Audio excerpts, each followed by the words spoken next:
Brand disclaimer. The views and opinions expressed on this platform by individuals, callers, or invited guests are their own. The information you hear does not reflect the overall views of all parties associated with the brand. We encourage everyone to research all things heard live or via archive for edification purposes. Discretion is advised.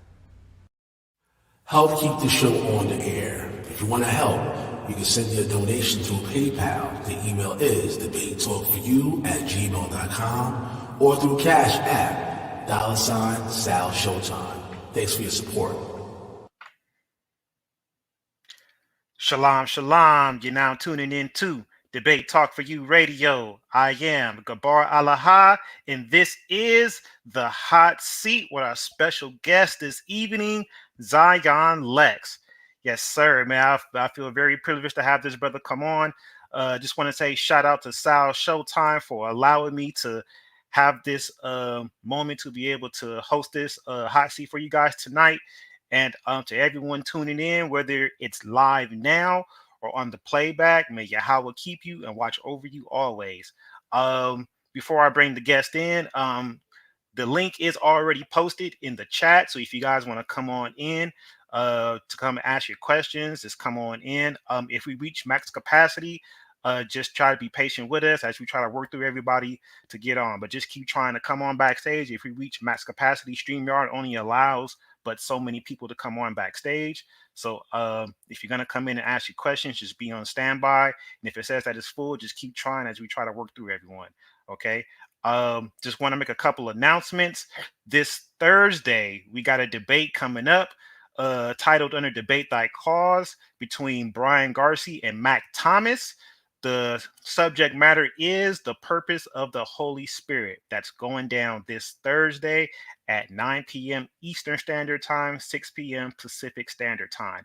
Also want to let you guys know that debatetalkforyou.com is on the way. Once again, debatetalkforyou.com is on the way. So be sure to check back for updates concerning that. If you go to it now, it'll just be a coming soon page.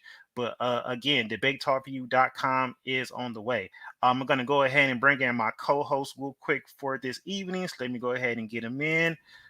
I'm a Yan. You're live on the air. Say what's up to the people. Hey, shalom, Gabbar. Shalom to brother Zion Lexx, and shalom to everybody listening today right now. Shalom to Big Sal, of course, and all the moderators on Debate Talk for You. I'll turn it back over to my brother Gabbar. All right. Without further ado, let me go ahead and get our special guest in for this evening. It's going to be getting into the hot seat. To my brother right here, Zion Lexx. You're live on the air. Say what's up to the people. Shalom, Aki. Can I be heard loud and clear? Yes, sir. You're live on the air. All right. Shalom, family. This is your brother Zion Lexx. First and foremost, I want to give all honor, all praise to the Holy One of Israel, the God of our ancient forefathers, the God of Abraham, the God of Isaac, and the God of Jacob, the true and living God, even the Most High God. He is our maker, our owner, and our possessor, and to him belongs the life of all worlds. And I bid you in the tongue of our forefathers when I say Shalom Aleichem. All right. So before we get started, I just want to give you opportunity to make any announcements, any upcoming events, anything you want to promote, you want to plug and put out there before we get started. Well, we could definitely plug these classes. These classes are definitely continuous. Do Hebrew classes Mondays, Tuesdays, and Wednesdays at 6 p.m. At 6 p.m. Eastern Standard Time, or you could even say New York City time. Mondays, Tuesdays, and Wednesdays, I have a beginner's class. I have an intermediate class. We teach biblical Hebrew, biblical Aramaic, as well as an introduction to ancient Egyptian hieroglyphs, or the language of the Medu Neter. I also do Torah classes Tuesdays at 7:30 p.m., also Eastern Standard Time. That's 7:30 p.m. Eastern Standard Time. The weather is getting better, so we're actually going to be doing a couple of museum tours here in New York City. And the rest of the things that are going on are actually a little bit too premature to announce, but that does it for me. All right, all good. And I also put all of his contact stuff in the description, so you guys can get with him. I believe he has a website, zionlex.com. I believe you guys can go check that out as well. And are there any upcoming books you got that are coming? You know? Absolutely, absolutely. One of my books that's coming is a book that's been long in the wraps. It's called the Messiah Codex. This is a book where I go through every scripture that makes reference to the Messiah, even extra biblical scriptures such as the Apocrypha, our oral traditions, as well as what can be deemed some esoteric writings as well. So that book is coming out very soon. It's called the Messiah Codex, and I think it's going to be a game changer in the community when it comes to the conversation and even contention on the role of the Messiah and the identity of the Messiah. All right, all right. All God praises. So without further ado, we're gonna go ahead and get started. I'm gonna drop out my co-host for a second, and I'm gonna go ahead and go first. Once I'm done, he'll go after me, and then we'll turn it over to the people, and they'll be able to come in and ask your questions. So again, the link is posted in the chat. If you want to go ahead and come on backstage and be on standby, you guys can come in and ask your questions to the brother Zion Lexx. All right. So let me go ahead and drop them out for a second. All right. So just gonna lay some ground rules real quick. So anytime anyone gets on Debate Talk for You into the hot seat, they have to go at least for 60 minutes. 60 minutes. After that, if they choose to go longer, then they can. And most high willing, this brother will be able to go longer tonight, so that way you guys can have the opportunity to ask your questions and be able to dialogue with the brother to go back and forth. Debate Talk for You does not condone any foul language, any name calling, or any disrespect. If those things do occur, you will be removed from the platform immediately. If it goes on in the chat, you will be blocked. All right. So let's keep it clean. Let's keep it respectful. Let's keep it to the information. We can disagree, but at the end of the day, it's about making sure that we building each other up and remaining cordial and having some decorum. All right. So let's be sure we do that, and let's maintain the integrity of Sal Showtime's platform as we do this. Okay. So without further ado, I'm gonna go ahead and go first. So Zion Lexx, are you ready? As Sal says, are you ready? Born ready. All right, let's do it. So we clocking in at 5:11. We'll check back in 1 hour from now and see how you're feeling. All right. So I'm gonna just jump right into it. We had spoke about it briefly offline. And let's just go ahead and let's just jump right into it. So the situation between you and Tazariak that had occurred a few weeks ago, where he made mention that because you don't believe in the Messiah or in the New Testament that you're not saved, and then you had responded and made a comment that he's a Christian on steroids. So I just want to give you the opportunity to speak to that situation, so that way people can know exactly what's going on. All right. The first thing I want to say is, where's the lie? First thing I want to say is, where's the lie? Sarcastic remark, but yet very potent. It is true that I said in response to Tazariak stating that because of my views on the Old Testament and New Testament and my rejection of Jesus or Yeshua as the Messiah, he says that I'm not saved. And my response to him was essentially to remind the people of how where One West really sits in the greater Israelite community. I said in the 90s, in the early 90s, of which I came into this way of life in 1994. I'm sure Tazariak was still slamming on ham sandwiches at that time, but I was giving all praise to the true and living God. So it's funny that he should tell me whether I'm saved or not, when I'm a person with at least 15 to 20 years more experience in this way of life than he is. And the thing that's sad in the Israelite community is that there's a lot of things that we rate and respect in the community, but sadly, experience is not one of those things. I was always taught to respect those who paved the way. I was always taught to place respect on those who have put in work before I even signed up. And on that note, I've been putting in work at least 15 to 20 years before Tazariak even knew what an Israelite is. And his group, One West, in the 90s, because of their style of teaching, we used to refer to them as Christians on steroids.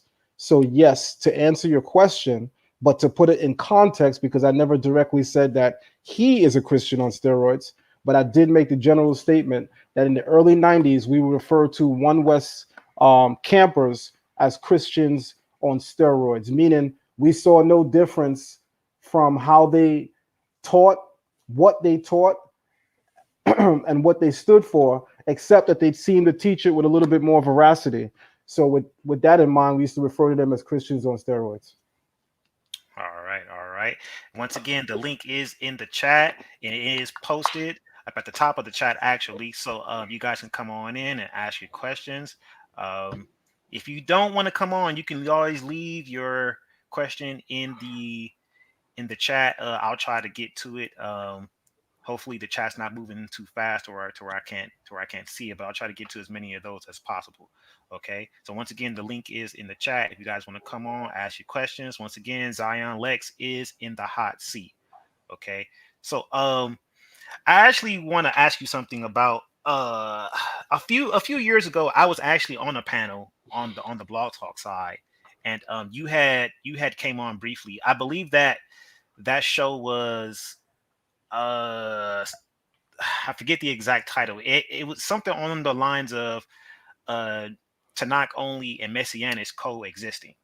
And then I remember you had briefly came on and you had stated about as far as some Tanakh only brothers believing that King David is the Messiah, and you were saying that that's not a teaching that you guys had that you ascribe to.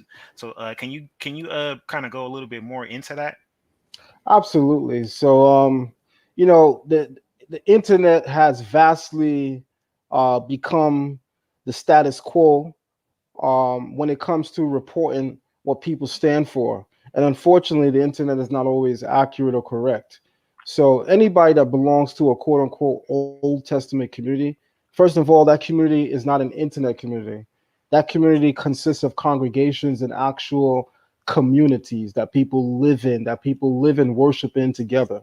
So in our communities, I had never heard ever in my life that King David is the Messiah to come. This is some new age internet jargon from quote unquote Old Testament only Israelites. If there's an Old Testament only Israelite teaching that King David is the Messiah to come, I almost want to guarantee you that person never sat there behind in an actual congregation and learned from someone. I almost want to guarantee you that person studies YouTube, Wikipedia, Google, and gets Instagram videos. And this is not me trying to belittle others. This is me just being so honest with you and being so genuine with you. It is absolutely unheard of in the quote unquote Old Testament community, the very notion or idea that King David is the Messiah to come. The way we teach in the Old Testament community is that the Messiah to come will come through the seed of David, but it won't be David himself. So I think the first time I heard that this is David might have been 2016, 2017, which is when like a lot of Israelites started coming like on Facebook or Instagram. But you got to understand, my brother, I'll be 42 years old in a couple of months.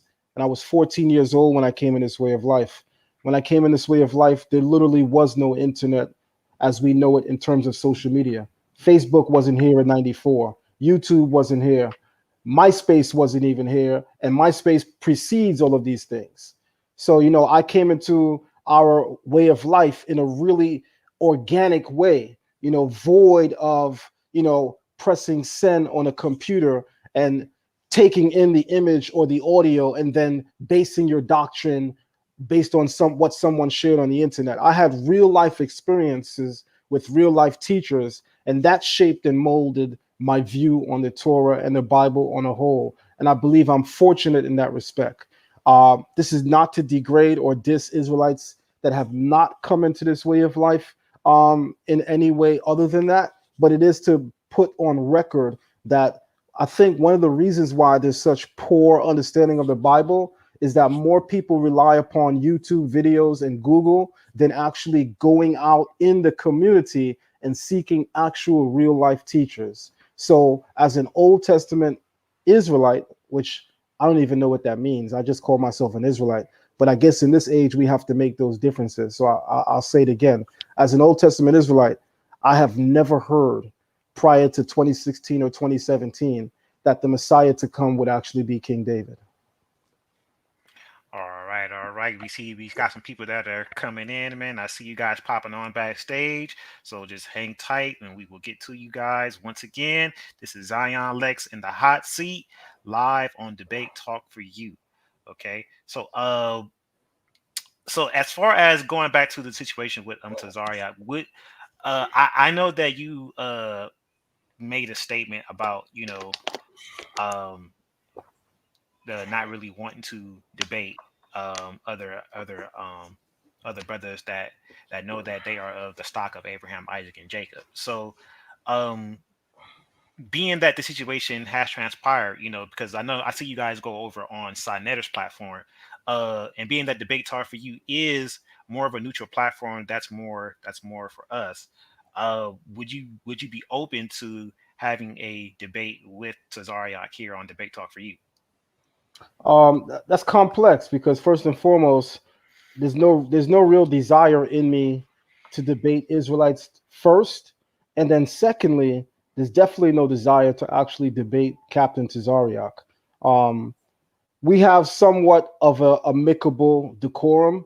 We've had issues in the past. Sometimes they resurface, sometimes they get buried, sometimes they get resurfaced again. We have a weird uh, bond, as it were, or weird brotherhood, as it were, and that's okay because people don't always get along, so that's cool. But to be very clear on where I stand, I believe that I debate my equals. And when it comes to knowledge of the scriptures, I do not consider Captain Tazariak my equal. I would debate his general.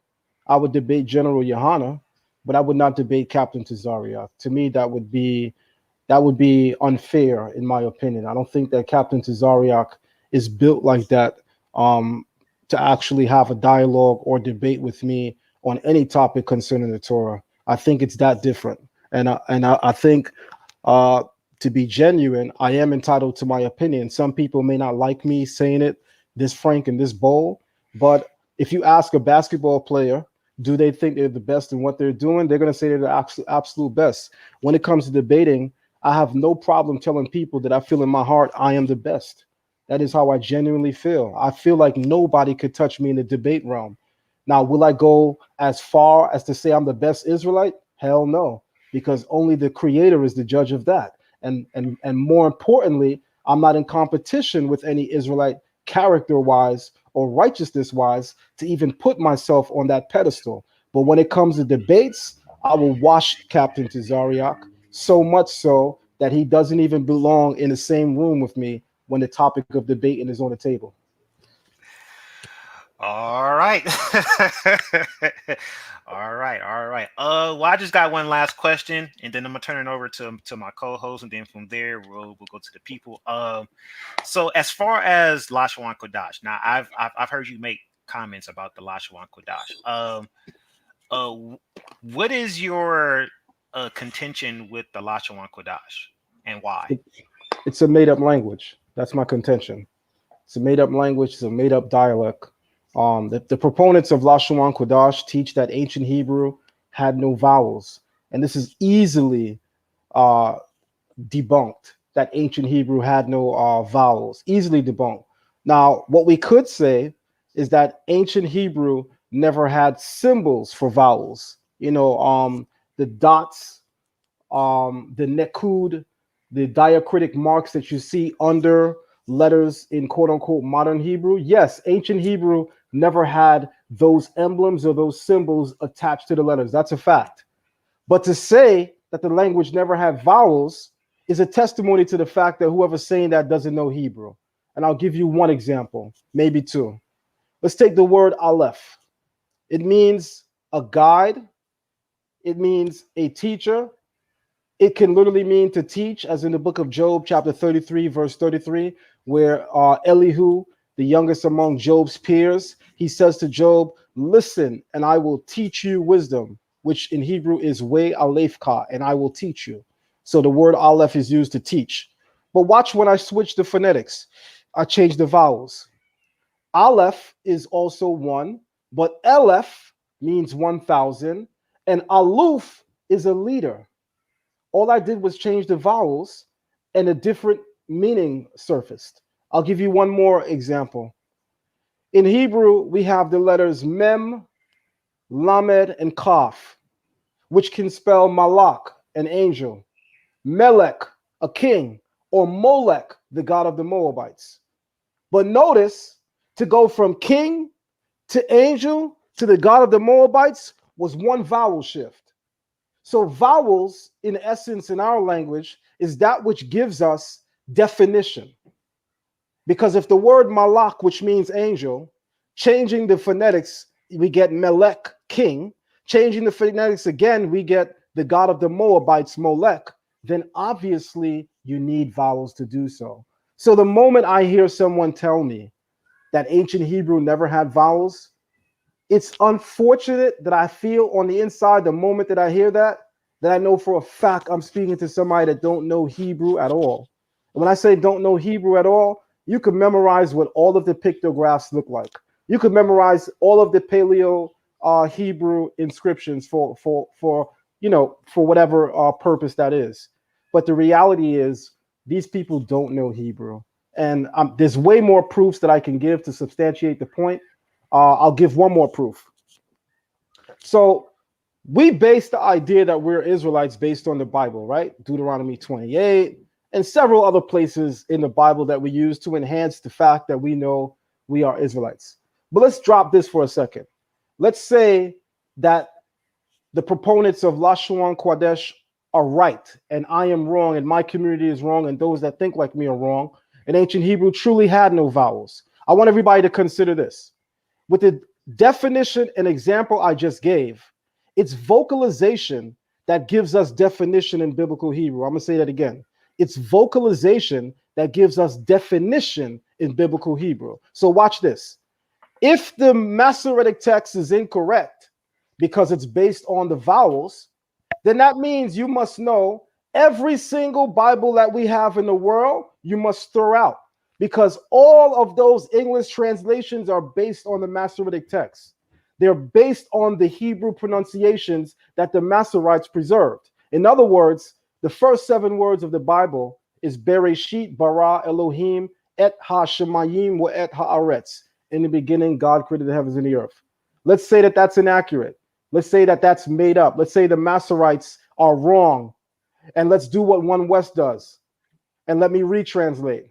Barashat bara Alahayim et ha-shemayim wa et haaretz. Then guess what? Just based on that pronunciation, you have totally different meanings, because Bereshit, the Masoretic vocalization, means in the beginning.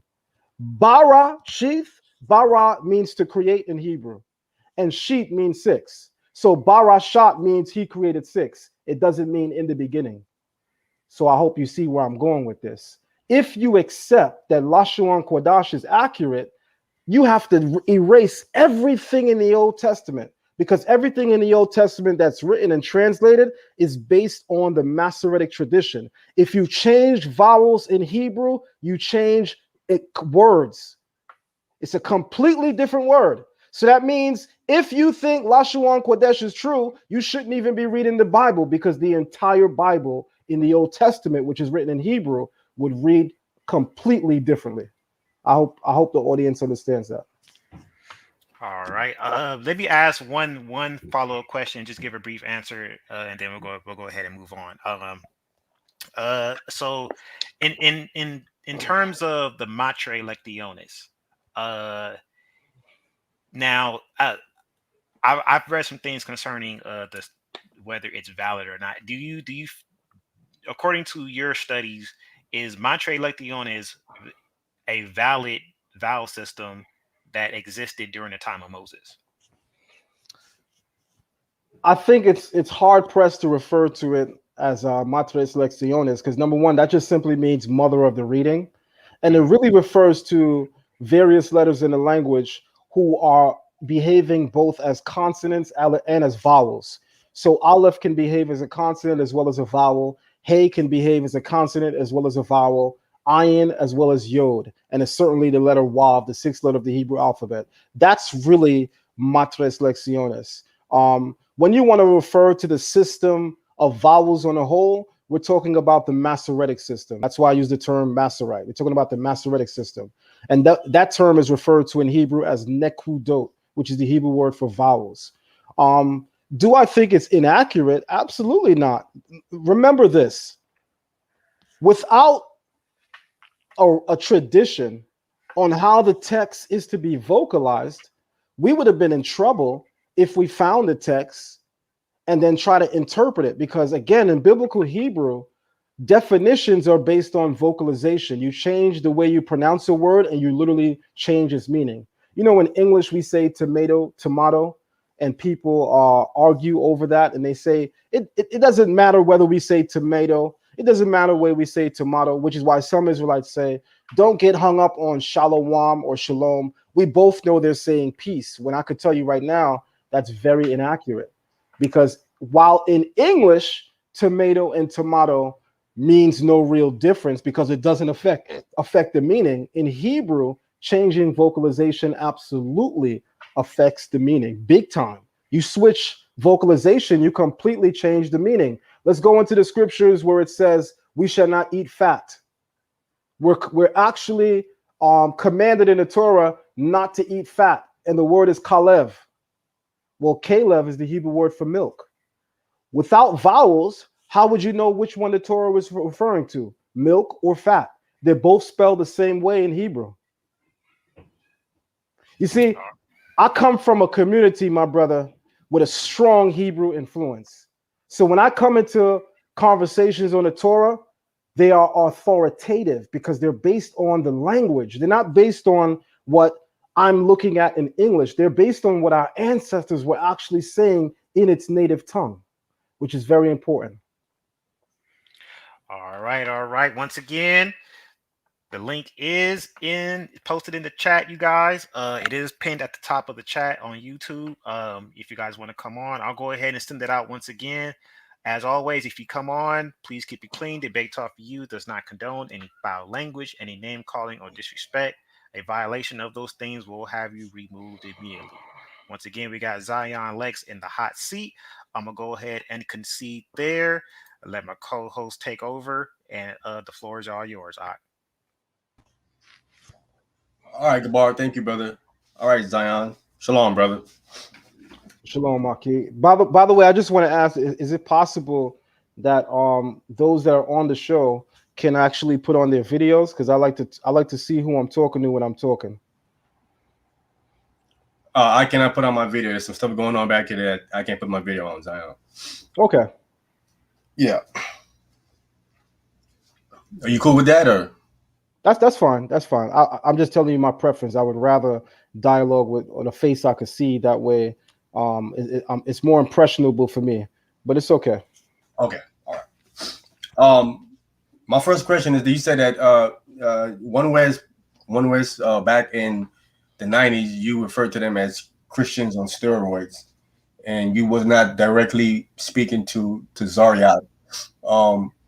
How would you classify him today? How would you classify to Zaryak today in 2021? What label would you place on him if you placed on the One West back then as being Christians on steroids? How would you place? What label would you place on to Zaryak today?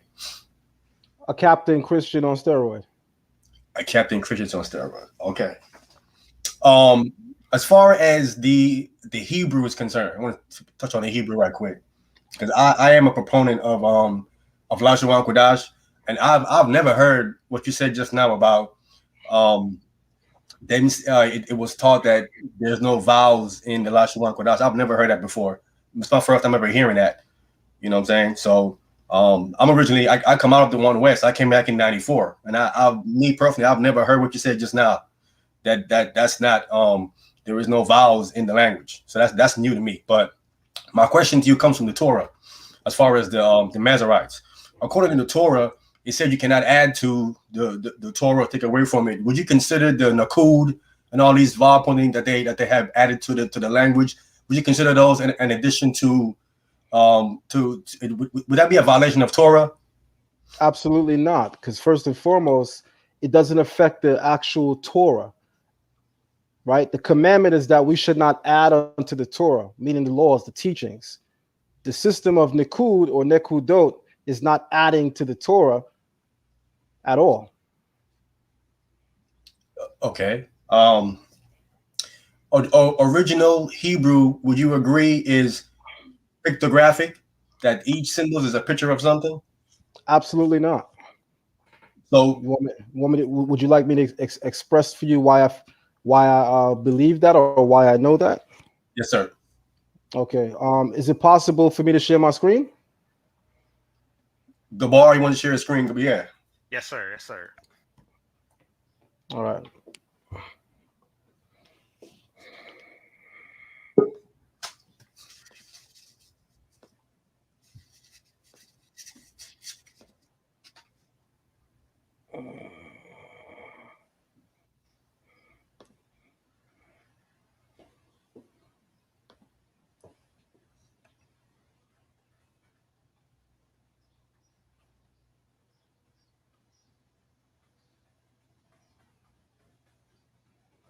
I should see my screen in a couple of seconds. The reason why I want to share my screen, because it's so easy for me to say why I disagree or why I believe something, but I think the proof is always in the pudding. We should be able to demonstrate what we're saying as opposed to just simply making things up. And I'm not that type of person. So let me share my screen and show you this. Can everyone see my screen?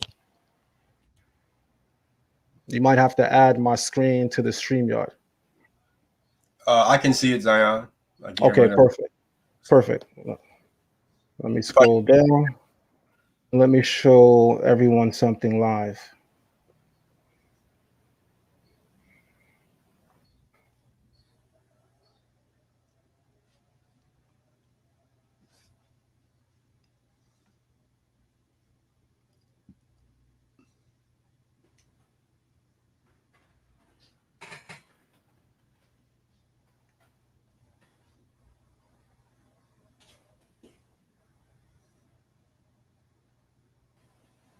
Okay.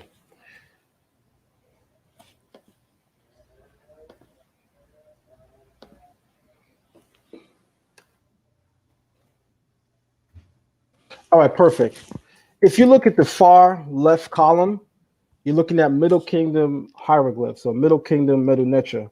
You see an ox, you see a shelter, you see the Jed symbol for the cobra, and you also see the W. The next column, can you hear me? Can you make it bigger, Zion? It's hard to see it. I already switched screens. Let me see. I came out of the screen. I came out of that screen and I put on a bigger screen. I'm not sure why you don't. You know what? I'm going to stop my sharing again and I'm going to reshare again just for the purpose of making sure that we got it. So let me open a Chrome tab. Oh, I see why. I got it now. How about now? Just add me. Okay. I can see it. Okay. Just waiting until it gets on the YouTube. Okay, I see it. So in the far left column is Middle Egyptian hieroglyphs. The year is 1850 BC. The oldest style of Hebrew writing that academics speak of is pictographic Hebrew. Pictographic Hebrew is dated to about 1800 BC, which makes it not older than hieroglyphs. Hieroglyphs are older than pictographic Hebrew. I want to make that clear. Pictographic Hebrew is the parent from which Paleo Hebrew is derived from. So Paleo Hebrew is a direct derivative of the pictographic Hebrew, which is known academically as Proto-Canaanite or Proto-Sinaitic. And then this script came out of hieroglyphs. When you look at the Picto-Hebrew alphabet chart and you look at the hieroglyphs, you can literally see where they came from.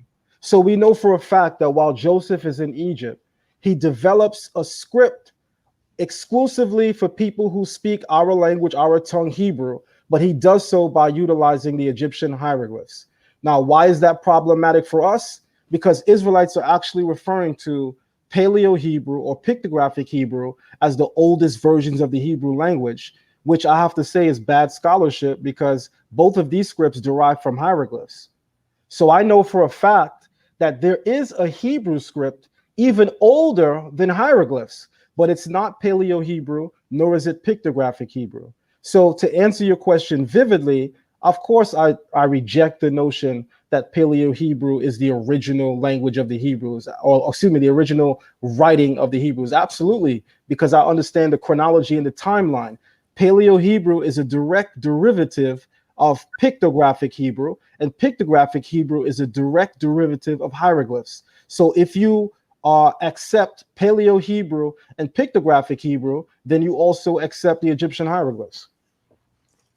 No, Zion, that wasn't my question. My question was, was Hebrew pictographic? Was my question. Was that? But I'm not sure if you understand my example then, because I actually did answer your question with my example. Your question was ancient Hebrew pictographic, which I'm telling you, no, it was not. The pictographic Hebrew script that you see on the screen, that was developed from the pictographic chart, and that was developed from hieroglyphs. Our ancient script is none of these. We have an ancient script which is older than all three of these. So that's my answer. Okay. Well, logically, then, can you show us our ancient script? Well, absolutely. It's what you're calling, quote unquote, modern Hebrew. It's what you're referring to as modern Hebrew script. That script was given to us by Ezra the scribe. The question every Israelite should be asking themselves is, why does Ezra the scribe replace Paleo Hebrew with, quote unquote, the Aramaic square script, which we're calling today the modern script? By the way, for any Israelite referring to that script as modern Hebrew, that's problematic, because if you've read the Dead Sea Scrolls, you know the Dead Sea Scrolls is written with the same exact script that you're today calling modern Hebrew. So that's problematic, number one. Number two, Ezra being a scribe, someone experienced with scripts, and also in the book of Ezra, chapter 7, verse 10 through Ezra chapter 7, verses 10 through 12, Ezra is described as a priest and a scholar of the law of God. So he's a scholar of the law of God, he's a priest, and he's a scribe. Yet he changed Paleo Hebrew, which we were using at the time, and gave us what we're calling today, quote unquote, modern Hebrew. Why don't Israelites question that? Why is that not a red flag? Ezra being a scribe and a scholar, certainly he's not changing this to entertain the heathen, because sadly, some Israelites refer to modern Hebrew as being the Babylonian script, which is another horrible way of looking at scholarship, because the Babylonians use cuneiform. And it's clear as day. Babylonians were using cuneiform. They were not using Aramaic square script until long after we were using it, and that script became the lingua franca in all of the eastern regions. But in that era, when Ezra changed the script from Paleo Hebrew script to quote unquote Aramaic script, no Babylonian was writing in that script. Babylonians affectionately wrote in cuneiform. We have several writings that the king of Babylon exchanges with Egypt and even the Canaanites in cuneiform. So we know they weren't using Aramaic. However, if we're really familiar with scriptures, in the book of Daniel, chapter 5, the prophet Daniel reveals a script. The night that Daniel reveals the handwriting on the wall is the very same night that the Persians, the Medo-Persians, take over the kingdom. Shortly after that, Ezra introduces a script nobody's seen. So what script do you think it was that Ezra introduced? He introduced the same handwriting on the wall, which today we're referring to as modern Hebrew, which again I say is problematic, because how in the hell can we refer to it as modern when it's the same script used to pen the Dead Sea Scrolls? Okay. My next question is, what script did the Most High write the 10 Commandments on and handed it to Moses? Excellent question. So our oral tradition states to us that when the Torah was first given on Mount Sinai, it was given to us in quote unquote Aramaic square script. And then later on, when Moses broke the first set of tablets, the second set of tablets were given to us in Paleo Hebrew. And if you want a source for that, I'll pull it up right now. It's Marzutra. It's written in the Gemara, and I can actually share my screen and show you that as well.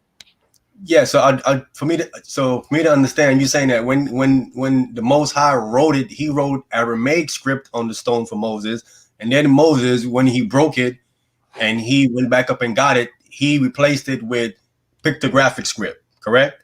Not pictographic, brother. Paleo Hebrew. Paleo Hebrew script. Right. Okay, I thought you were saying that script was from the time of Joseph.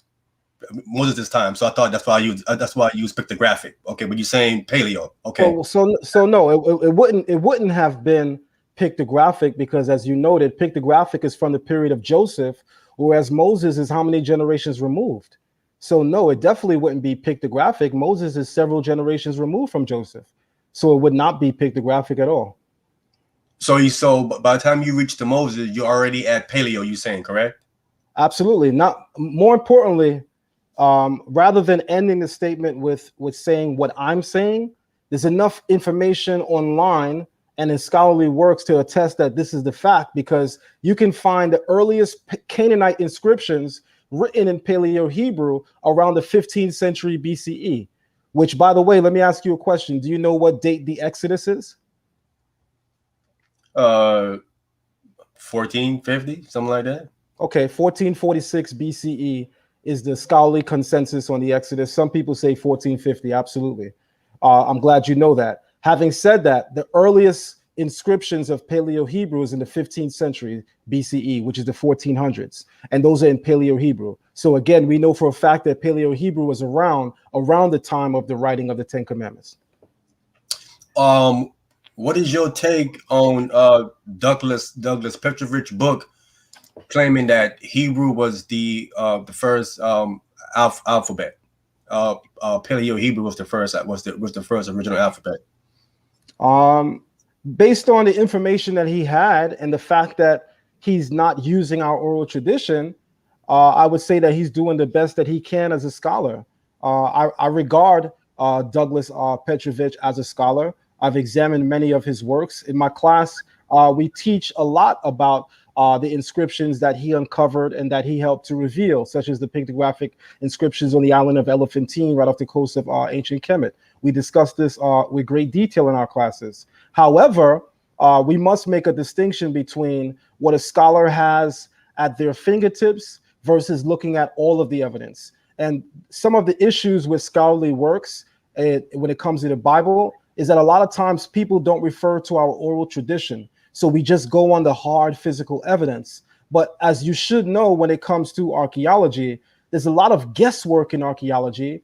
And the reality is this: if I was to come in your home right now and remove as much from your home as possible, and then we come back to your home and we scavenge, there are going to be few things left in your home that will be able to accurately depict what you stood for, the things that you valued, and how you thought. You have to understand that when it comes to archaeology, there's a lot of guesswork, which is why African traditions, of which the Hebrew tradition is an aspect of African tradition, we have an edge on that, because we don't just rely on what the archaeology says. We actually also go into the oral tradition. Oral tradition is so extremely important, so much important that Israelites should remember before the Torah is given on Mount Sinai, Abraham has all the laws. In the book of Genesis, chapter 26, verses 4 through 5, God says verbatim that Abraham kept all of his laws. And he actually names 5 different ways, because the Torah has 5 classifications, which in essence would mean Abraham kept all of God's laws, the entire Torah. Yet there was no written law.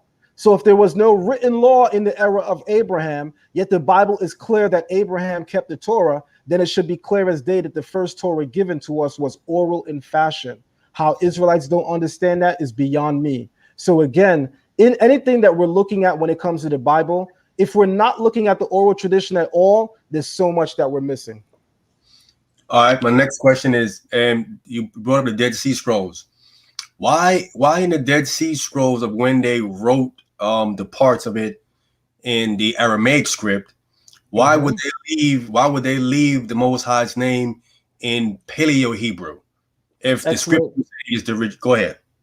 excellent question. An easy question, by the way. So the Dead Sea Scroll, the Qumran community, we know that there were a lot of what we can regard today as the Perushim influence. Perushim meaning the Pharisees. There's a lot of information that shows that a lot of the things that the Pharisees taught can be found among the Qumran teachings, especially when it comes to examining what's called the community rule, which is the biggest scroll found among the Dead Sea Scrolls. So we know that there's a lot of Pharisee influence on those writings. Having said that, it is oral tradition 101 that whenever the creator's name is written down, it is never written down vocalized. So when the Dead Sea Scroll scribes are writing the remnants of the Torah, whenever they come to the creator's name, they do not write it in what we regard as the sacred script, but they write it in what we regard as the mundane script, which is the Paleo Hebrew. Now, some of you might be surprised to hear an Israelite say that. How is Zion Lex allowed to call Paleo Hebrew mundane? Kick him off the show, Ak. Well, let me drop some knowledge on you really quick. If we are speaking of Hebrew language on a whole as being a set apart language, a holy language, then how are we including Paleo Hebrew in that? Because if you check the record, the Canaanites were using Paleo Hebrew. Find me a people in the Bible more deplorable, more vile, and more disgusting than who the Bible calls the Canaanites. The Bible doesn't even describe the people of Egypt with that much disdain and disgust, but it damn sure does describe the Canaanites in such way. Yet they are also using Paleo Hebrew. In fact, the oldest Paleo Hebrew inscriptions in the world are all Canaanite. So how can we be referring to this as a holy script when it's used by the worst of the people? Then I'm going to flip the script on you now. Look at the script that we use right now. Who was using that before Ezra the scribe had it? Look through history. None of the hieroglyphs trace back to it. Not even Sumerian cuneiform is a perfect composite of it. No script in the world compares to what you're referring to as modern Hebrew today. That script is the oldest script, dare I say, even to the extent that I will debate this topic. In fact, I have a flyer made that a brother in the room by the name of Yirmiyahu Yehuda could tell you. I made a flyer 3 years ago with an open challenge to anybody in the Israelite community that challenged me on the notion of which script is the oldest. So if you look at the actual flyer, you see it is dated to like 2016 or 2017, where I put out the challenge. So this is not something new that I've been talking this a very, very long time. Okay, my next question is, before the confusion of the languages at the Tower of Babel, what script or what language was being spoken prior to that event? The oldest language in the world is Hebrew. Hebrew is Sefat Emet, the language of truth. Hebrew is Sefat Haberia, the language of creation. There is no language in the world older than the Hebrew language. Let's be clear on that. So that's what I believe. The language before the dispersal is the Holy Tongue. In fact, again, we wouldn't even be having this discussion in the Israelite community if more of us were aware of our oral tradition, as well as those extra biblical writings which are important to the shaping of the Bible. So there's a work called the Targum of Yohanatan ben Uziel, which is much older than any writing outside of the Bible. And in the Targum, when you go to Genesis 11, when it says, now the whole earth was of one language and one speech, in the Targum, it literally says, now the whole world was speaking Hebrew, Ivrit. This is important. Go ahead. What script was that? You said what? I believe I shared that with you. That's the script that we're describing today, quote unquote, as modern. That is not Paleo Hebrew. Paleo Hebrew wasn't even around at that time. Okay. I think I have one. Well, let me go ahead. One last question for with the language. In the time of Bar Kokhba, I think that's around 135 AD, when he was writing his generals, he seems to be using the Paleo script. If Ezra changed it to the Aramaic script, why is Bar Kokhba in 135 AD still using the Paleo script to communicate with his generals? Great question. It's the same reason why Bar Kokhba proclaimed himself to be a Messiah. He was off, just like he was wrong about being a Messiah. I mean, these questions are so, and not no diss to you, but you know, I'm literally breezing through them because I don't really see any contention or any toughness in the questions. Bar Kokhba wasn't even an actual Messiah. He was a self-proclaimed Messiah. We had several self-proclaimed messiahs throughout our history. We even have some self-proclaimed messiahs among us today. I got a guy on Facebook, without throwing shade and by saying the brother's name, who continually inboxes me to tell me that he's Mashiach ben David to come, and that he's pleased with my work so far and he wants me to keep it going. I never respond to him, first and foremost, because I realize that he probably has a little mental issues going on. Secondly, that's a marker that which is that which shall be. That which has been done is that which shall be done, and there's nothing new in the sun.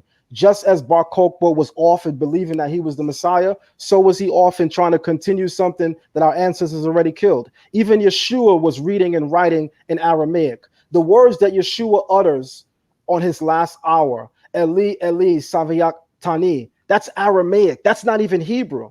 The way to say, my God, thou hast forsaken me in Hebrew is noticeably different. Saviyatani is an Aramaic way of saying forsake me. It's not a Hebrew way. So you would only notice if you actually know Hebrew. So people that don't really know Hebrew, these things escape them. But it's so easily provable that everyone living in the era of Yeshua or Jesus, everyone spoke Aramaic. And that's easily verifiable. I'm even sure you know that. Aramaic during the time of Yeshua is the lingua franca of the world, of the region that they live in. So the fact that Bar Kokhba is using it means nothing to me because he's already off in self-proclaiming that he's the Messiah. So why would I even consider his usage of Paleo Hebrew when he's going around talking about he's the Messiah? Okay. Now I'm not really trying to be contentious with what I'm asking. I just want to hear your feedback to these questions. Then from there, I guess someone going to come. I don't think you are. I don't think you are. I think what you're doing, and you're doing a hell of a great job, a damn good job, by the way, is you're giving me the questions that you know the community wants to hear. And I believe you're even giving it in the same spirit that people would bring it out in. So by all means, brother, this is called the hot seat. Sal could tell you, I am no stranger to the hot seat. And I definitely don't ask nobody to turn the fire down. You actually could turn the fire up, brother. Let's go. Okay, let's turn the fire up then. According to the book of Daniel, he speaks of the Messiah dying, but not for himself. He gives a timeline within the first temple period. So the Messiah, according to Daniel's timeline, has to come and die within the first temple period, roughly around the first century period. Okay, so there's an assumption there. There's an assumption. This could almost be categorized as a loaded question, because you said Daniel gives a timeline for this prophecy, and this prophecy is occurring during the first temple period. There's an assumption there because that's not. I made a mistake. Second temple period. Okay. All right. Still, same point. There's an assumption there. The assumption is that what he said is referring to that period, because there's nothing in what he said that lets you know, explicitly that he's referring to that period. Now, can you infer it? Absolutely. Can you examine it in detail and say it probably is most this period? Absolutely. But there's no definitive statement within what he said that would definitely let you know it's Second Temple period. So I think that your question is a little loaded because it presumes that that's actually what he said when that's not what he said. Well, the text says from the going forth of the commandment to restore and build Jerusalem unto the Messiah. So we have a beginning timeline from the commandment to go forth to restore and build Jerusalem. That's going to the Second Temple period. And what verse does it say that the Mashiach shall return? And it goes on to say, it says after that time, let me read it right quick so we can get it, so I get the timeline. Yeah, I'm gonna pull up my Tanakh too. I don't want to go too long, but I'm going to read it real quick. It says, knowing therefore and understand that from the going forth of the commandment to restore and build Jerusalem unto the Messiah, the Prince, shall be 7 weeks, 62 weeks, and the street shall be built again, and the wall even in troublous times. So we know that that's given us a pinpoint of when it was started. When Nehemiah came in, he started to build, right, Jerusalem. In the book of Nehemiah, verse 26 says, and after 62 weeks shall Messiah be cut off, but not for himself. And it says, and the people of the prince that shall come shall destroy the city and the sanctuary, and the end thereof with a flood, and the end of it with desolations are determined. So that's speaking of the destruction of the temple in 70 AD. So let me ask you this question. So in verse 26, where it says Mashiach shall be cut off, being that you are a proponent of Lashon Kodash, can you tell me what that says in Hebrew? That way we allow the text to be the authority and not the English translation. What does it say in Hebrew? Verse 26, you saying? Yeah, what does verse 26 say in Hebrew? You don't have to read the whole verse. Just what Hebrew words are used when it says Messiah shall be cut off? Mashiach. I'm getting 1 second. Just Hamashiach, and he used the word cut. I don't have it in front of me. I ain't thought you were gonna ask this question, but I mean I can get it. You know what I'm saying? It's going to say the same thing. I'm trying to understand what is you saying something different in Paleo Hebrew?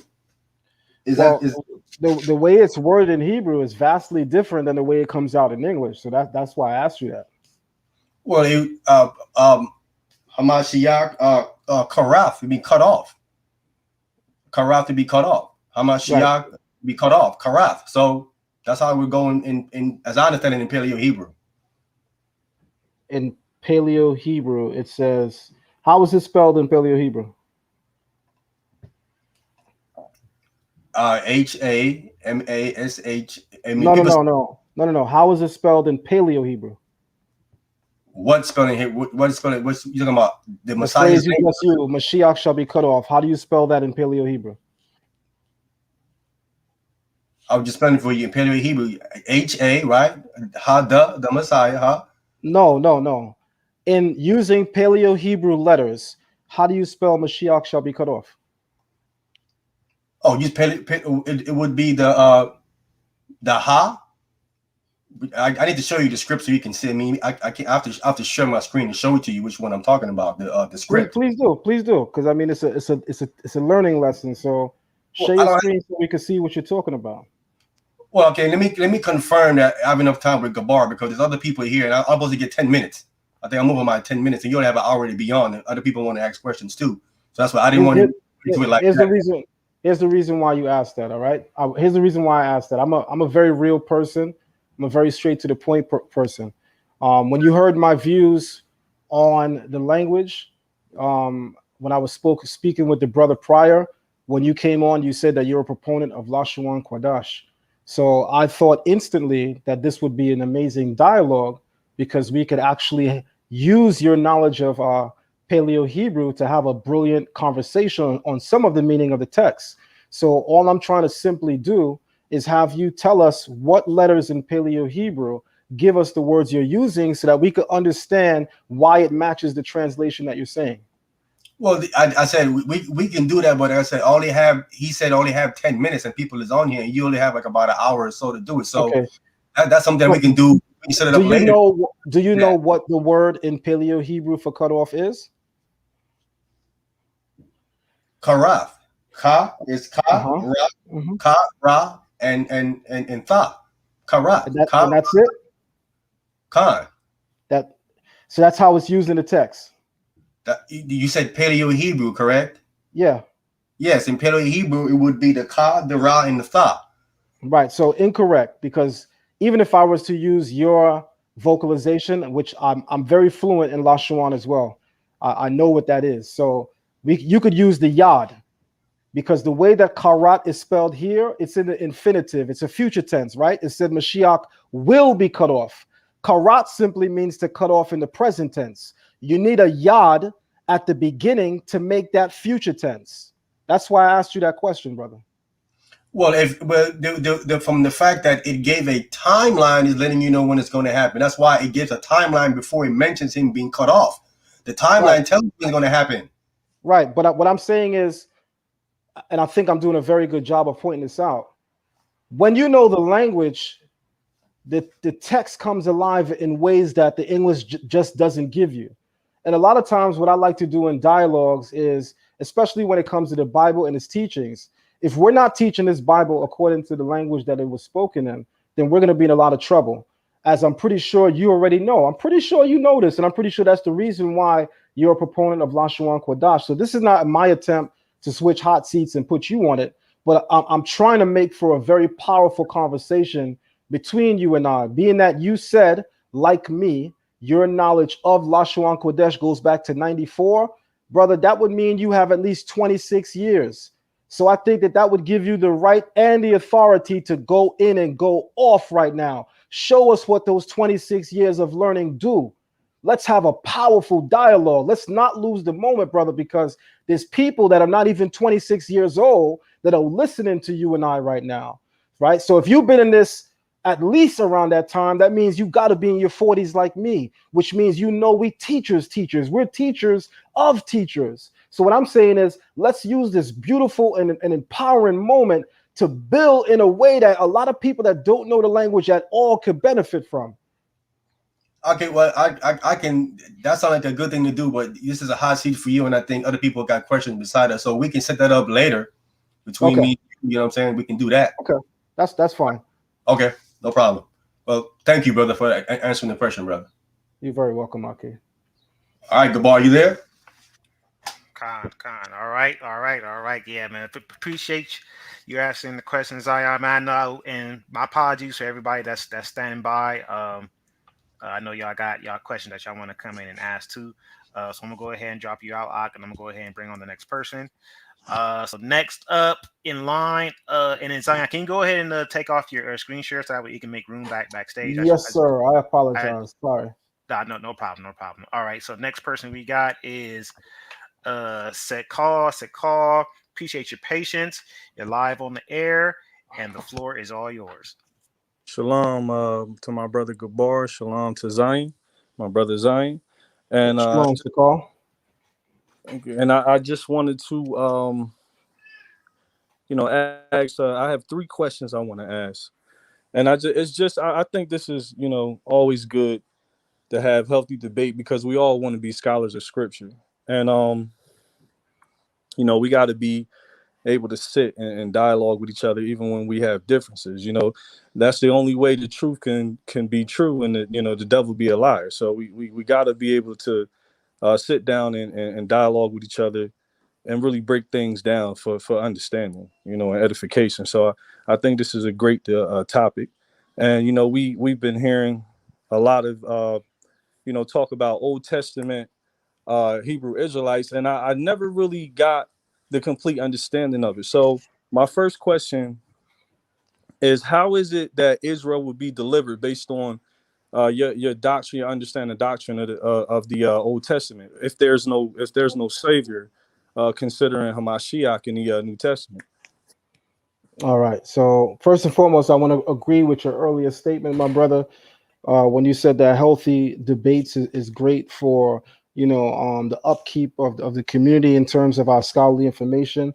I couldn't agree with you, on that more. We totally agree on that. I just have this one little niche where I realized that as much as I love Brother Sarnetta, I do understand that he's Don King, and he knows he's Don King. And by saying Don King, I mean his channel thrives off of the contentions in the community. He knows that a lot of his viewership comes from people going at odds.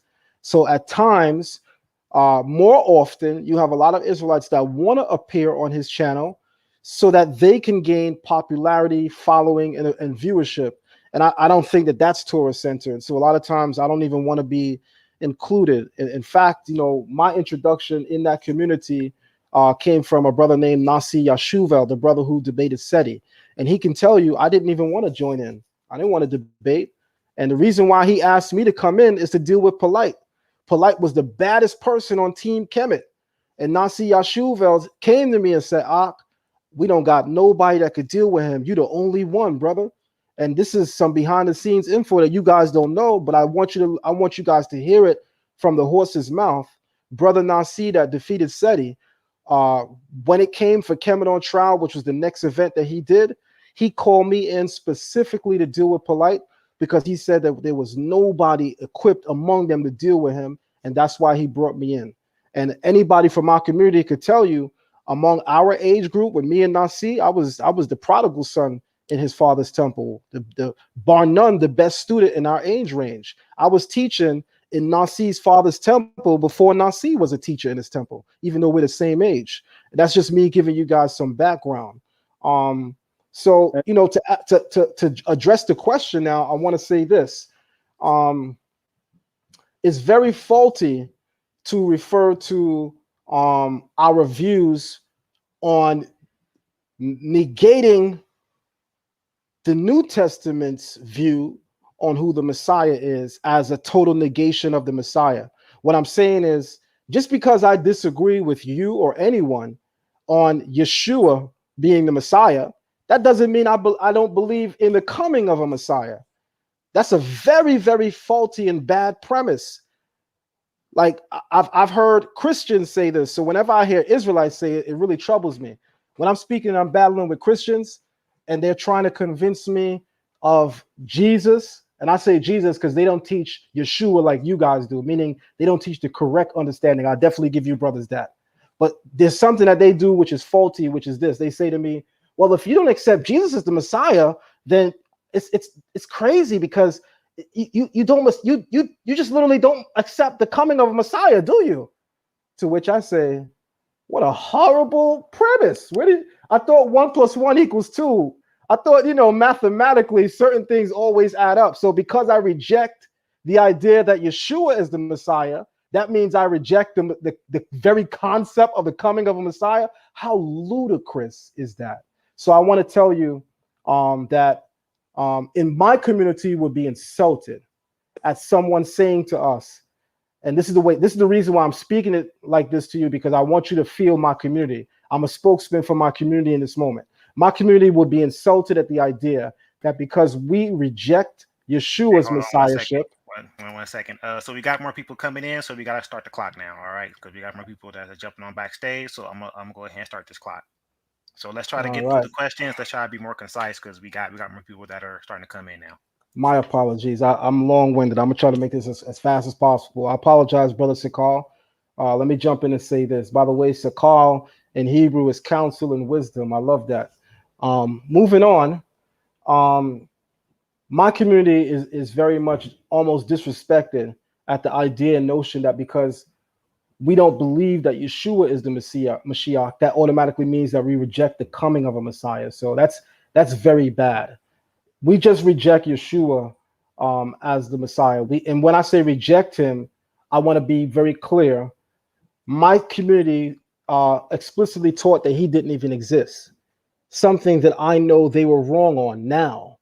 Now I know that that's wrong. I've been knowing this for well over 20 years, but when I first came into his way of life, I was literally a baby. I was a young teenager, and I didn't know any better. So I believed everything that my teacher shared to me. Today, I'm in a better space. So I still don't believe he's the Messiah, but I do place a lot of respect on his walk. I believe he was a great master teacher of when it comes to Torah. I believe that there's no place in the entire New Testament where you can find him violating Torah or pushing anything other than Torah. And when I say that, a lot of Old Testament Israelites want to come at my neck. So I'm saying that to get you to understand where I stand. My position on him might be rather unique. Okay, all right, and I'm glad. I actually thought you were doing a really good job explaining that. I hate that we, getting pushed for time, but I mean, I understand that it's a lot of people waiting. But yeah, I mean, this is definitely beneficial because again, I never heard those views, and now you just enlightened me on that because I never thought that Old Testament believers actually had a concept of a coming Messiah. So yeah, this is very helpful to me. My second question is, who is it that you believe the person is that's covered in blood in Isaiah 63? Could you just point me to the chapter and verse? I would love to look at that really quick with you.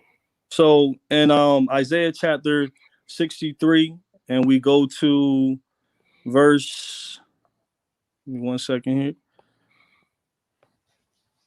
It's going to be verse. It's going to be verse 63, verse 2 and 3. It says, "Wherefore art thou red in thine apparel, and thy garments like him that treadeth in the wine fat?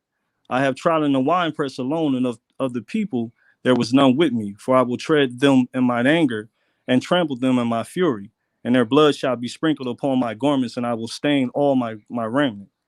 So that we always believe that was referring to the Messiah, which was your Yehoshua. So I'm just wondering who is it that you believe that's referring to? It's a great point. The first thing I want to point out is the nuance in the statement, because he actually says their blood was on his garments. So it wouldn't refer to him being slayed. It would be a reference to someone being slayed in front of him or Yeah, before him. I'm definitely not saying he's the one being slayed. We believe that this is the Messiah trampling Edom, and he's covered in blood from Edom. Okay, so let's be clear. I definitely believe that this is a messianic reference. Now, does this clarify for me the identity of the Messiah? No, it doesn't. It doesn't tell me who this is. It definitely tells me that this is the Messiah to come, but I don't know who that Messiah to come is. And I think that that's clear in the Bible. The Bible gives us greater emphasis on the role of the Messiah than the identity. The Messiah is called many things in the Tanakh. One thing he is never called is the Savior. I bet you a lot of Hebrews don't even know that. The Mashiach is called the Redeemer. He's called the branch. He's called the King. He's called the Son of Jesse. He's never actually called a Mashiach. Now, if you believe that Daniel 9 is a reference to him, then yes, I guess you could say so. But outside of that, he's actually never referred to as the Mashiach. More importantly, nowhere in all of the Old Testament prophecies is the Messiah to come ever called HaMashiach. In fact, there's only one person in the entire Bible ever called HaMashiach, and that's Aaron the high priest. Okay, all right. And so my third question ties back into, and this is my final question. I know we push for time. It ties back into my first question.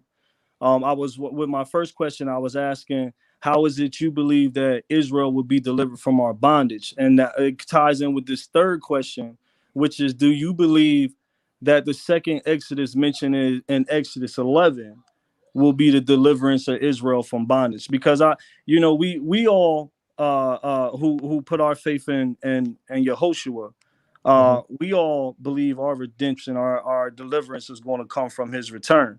I also 2 minutes.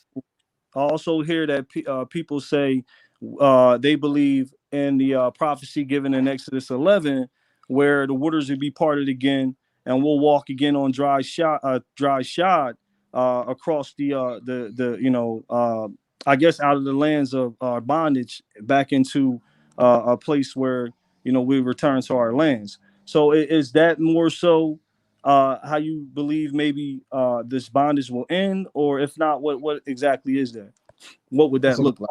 That's an excellent question, and I'm not sure. As an honest question, I'm not sure what that looks like. If we can use scripture, then yeah. I never used Exodus 11 as a prophecy. I never saw it that way. This is rather unique in this moment, so I thank you for that contribution. Most of the way I look at the return is the way that it's spoken of in Isaiah, Jeremiah, Ezekiel, and of course in the minor prophets. All right, well, you know what, brother, I thank you for being patient with me and edifying me on that understanding. I do want to end by saying I definitely agree with you on Sinetta, and I actually had to unsubscribe from that channel because I feel as though he knows his biggest debates are the ones debating our brothers, and he tends to say things that he reneges on later, because he one of the last statements he said in the video introducing your debate was that the Hebrew Israelites have been getting destroyed, and the brother just did a couple interviews prior to that where he said exactly opposite. So he sensationalizes a lot of things, and let the truth be the truth and the devil a liar. And I'm just going to end with that and say shalom to both of you brothers. Shalom, Maki. Thank you very much. I really enjoyed dialoguing with you. All right. So Kyle, Definitely appreciate your time coming on. We're gonna go ahead and move along. So we about 1 hour in, man. How you feeling, man? You want to take some more? Let's go, man. It's a Sunday night. I was prepared just for an hour, but it's cool. Let's rock out, man. All Let's right, rock all out. right. So let me go ahead and get this next person on. I know some of you guys fell off. So let me go ahead and just bring the next person that's in line. We got Mikael. Mikael, you're live on the air, and your time starts now. Peace, peace, peace, brother. Yeah, I'm not really good with the Hebrew language, so I can just say peace. It's an honor to speak with you tonight, brother. Where do I want to begin with this? Let me start mine.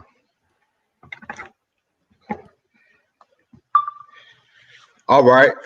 First of all, I would like to apologize to you, brother. First and foremost,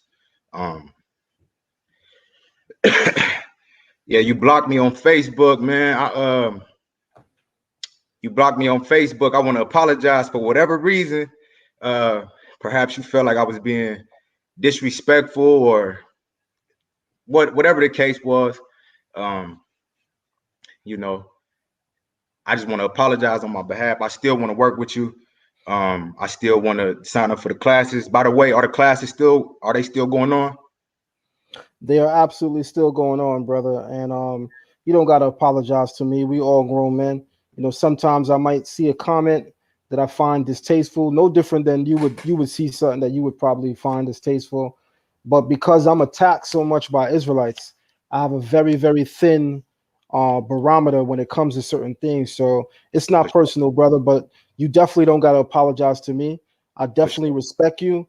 And we could definitely start over, man. I appreciate you jumping on and saying that too. Most definitely, bro. And I appreciate you for accepting that. Most definitely. So I'll proceed on to the next. Well, one of my biggest concerns. First, I would like to give a special salute to you, bro. I've been following you for about 2 weeks now. Me and a few brothers, and I want to give you an extra big salute, bro. And I'm gonna keep the support rolling. I'm gonna keep it hot. I want you to understand how much I appreciate you for standing up for us, bro, for putting on for us and defending our doctrine. Most definitely, bottom line, flat out. I'm from Ohio. You out East Coast, you holding it down. Triple salute, bro. And Mm. yeah, most definitely. Um, Now I will proceed to. You got a video about the coming of a Messiah, so I want to talk about that for a second. Or you have a video about the Messiah in the book of Isaiah, correct? Mm-hmm. Okay. I would like for you to explain, because I mean, many times we read in the Bible or in the Torah of the coming of a Messiah. So, I mean, even from the Garden of Eden, the Most High tells the snake that his seed will crush your seed. Mm. So we can fast forward to Abraham. And also many of the holy men, Solomon, David, Moses, especially Moses. You did a video about, the rod turning into a crocodile, Mm. and which, by the way, crushed the Egyptians' rod. So Mm. Israel, the nation of Israel, was to be a kingdom of priests to conquer the other nations, or to be a light to the Gentiles. So there's been a lot of talk about the rise of a Messiah, but what people are forgetting is that, I mean, how many holy prophets has the Most High sent, to Israel and to mankind? Like, people forget the origin and the whole reason, of of the birth of our nation. So, you know, so my question is basically like, okay, this messianic controversy is causing a lot of controversy, I guess. So, I mean, with that being said, I mean, basically what I'm saying is like, what's all the fuss about for real? Because, I mean, the Most High said that, first of all, that Israel, he told Moses, you are to be a kingdom of priests to me. However, after we forfeited the mercy of the Most High, you know, the priesthood was actually given to the Levites accordingly. But this whole talk of a Messiah, I mean, were these men, okay, so my question is this, were these men that we have read about, Abraham, Moses, David, the Holy One, Solomon, friend of God, were these men not Messiahs who reigned with justice, you know, and peace? Hell yeah, all of them, everybody you named, they were all anointed. They can all be described as the anointing of the Lord. You got the Lord's anointing on you. You are, by definition, by default, you are a Mashiach. Absolutely, there were many Mashiach. In fact, if you walked into Jerusalem in the first temple era and you said, "Where's the Mashiach?" everybody would say, "Which one?" Because there's one of three people that can be called the Mashiach. That's Yeah, the king, that's the prophet, and that's the priest. almost definitely. And that's the entire congregation, because we are the Lord's anointed. So a lot of people, when it comes to the idea of the Mashiach, a lot of Israelites, whether they know it or not, they are so Christian mindseted when it comes to this conversation. And sad to say it, and I know it's a tough pill to swallow, and I love my Messianic brothers, but Right. I could say this with strength because I even heard some of y'all say it. Bruh, there's a lot of Messianics that still walk like Christians. Man, for You know how sure. many Messianics told me Jesus is God, except that they call him Yahushai? Come on, brother. You don't get more Christian than that. And I just want to say, like, bro, we bickering about the names and we going back and forth over everything other than what's really important. You know what I'm saying? So Facts. If you don't mind, I want to say this to you. all right. You know what could easily be a source of unity in the Israelite community? If we just look at the Bible, right? Right. Let's just look at the Bible. Yeshua lived in an era where there was no New Testament. Paul lived in an era where there was no New Testament. In fact, everybody spoken of in the New Testament never actually had or read from what we call in a New Testament. Everywhere in the New Testament where you encounter the word scripture, what you think they talking about? The Old Testament. Right. Facts. Most definitely. So watch this. When it comes to the idea of the Mashiach, I don't got to go into the New Testament to figure out who that is. All of that is laid out in the Old Testament. So the Old Testament's model of what the Mashiach is going to do is very significant, because one thing about the Old Testament prophecies when it comes to the Mashiach, there is way more emphasis on what the Mashiach is coming to do versus who he is. Most definitely. You could read in 100 places in the Old Testament what the Messiah is coming to do, but you could read in very few places where the scripture actually gives him a name or a title. So what is the common sense we should be gathering from that? Just as the Old Testament prophecies place more emphasis, all right, just as the Old Testament prophecies place more emphasis on the role of the Messiah more than his identity, so it is that Israelites can find unity in our community if we actually paid more attention and more time on talking about the role of the Messiah versus his identity. Because the moment we focus on who he is, that's a cause of division, because some don't believe that he's the Messiah while some do. But if we focus on his role, we automatically are all on the same page. Right. No ifs, ands, or buts. And then think about this. The key to salvation is not me knowing who the Messiah is. When the Messiah comes, he will not say, "Son, thou art saved because you found out my name." No, he gonna ask you what them commandments do. You been keeping Torah? Just as Psalms 119 verse 55 says, salvation, verse 155 says, salvation is far from the wicked because the wicked keep not my laws. It doesn't say salvation is far from the wicked because the wicked don't believe that Yahushua is the Savior. It don't say Yeah. salvation is far from the wicked, because the wicked are those who reject the Messiah. It simply says salvation is far from the wicked because the wicked are those who keep not Torah. Israelites, focus more on keeping them damn laws than on the Messiah. We just had a whole group that say that they believe in the Messiah, keeping Passover in a goddamn strip club. Uh-oh. So don't tell me that automatically knowing who the Messiah is makes me saved, because some of y'all just kept Passover in a strip club. Yeah. Yeah. Don't think I was gonna let that go. Hey, bro. Hey, hey, brother Jack, brother, is it brother Sal? I just want to say big ups to everybody that's watching, but I do want to know if possible. I know this ain't about money, but I do wish to speak. I do have more questions for the brother. I was wondering if there's a particular amount I need to donate in order to just get a little bit more time. Perhaps if I can. You know, we had capacity, so we gotta make room in case somebody else wants to come on. Okay. So what you can do is you can go ahead, you could jump back in, and then if Zion is still here, then we could try to bring you back on. But we are reaching capacity now. Okay, because I really wasn't done. I was just getting to my PowerPoint, but okay, I'll just jump back in rotation. How do I do that? Like, I'm gonna go ahead and log you out. You just log back in so that way you can jump back in line. okay, all right. All right, Bro, if you find it in your heart, bro, unblock me, bro, Zion. Absolutely. Well, I actually was trying to do that on my phone right now, so I certainly will, man. Thank you very much. Yes, sir. Thank you, bro. All right, salute, Aki. All right.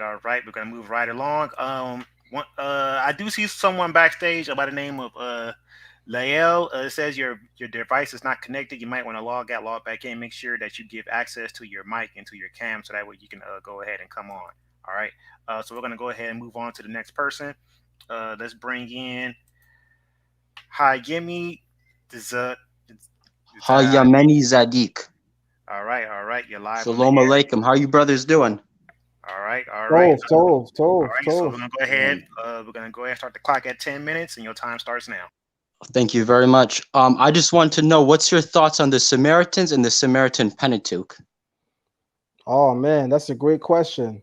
If I could answer that question as straight up and as raw as possible, why the hell would I want to read the Samaritan text? The Samaritans, according to the Bible, are the people that Sennacherib, the king of Assyria, took from the Assyrian Empire and placed them in the land of Israel. So as the Assyrian king exiled the 10 tribes, he takes us and throws us to various parts of his empire. Then he takes people from his empire and implants them in Samaria. Those people today are known as the Samaritans. They even grow to develop their own texts. The Bible is clear on what they stood for, though, because the Bible describes them as wicked. The Bible said that they were so wicked that the Creator sent lions after them because they refused to keep the law of the land, the Torah. And the Bible says it was only after the Creator sent lions upon them that they began to keep the Torah. And with that, the Bible said, but they still didn't have it in their heart to keep the Torah. So the Samaritan text is really good for what I call linguistic or textual comparison. But I would not use the Samaritan text as a source of spiritual or religious practice. I agree. I like it because it's the oldest. Well, I can't say it's the oldest, but it's one of the oldest Torahs.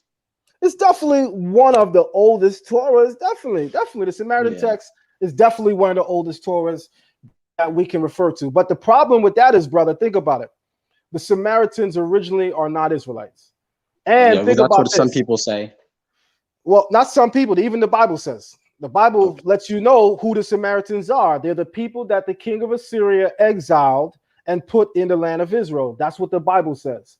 On top of that, the Samaritans are so wicked that in the time of Jesus, finding a good one was a big thing. Hence the saying, the Good Samaritan. Why would we be calling this person the Good Samaritan if good people categorically exist among them?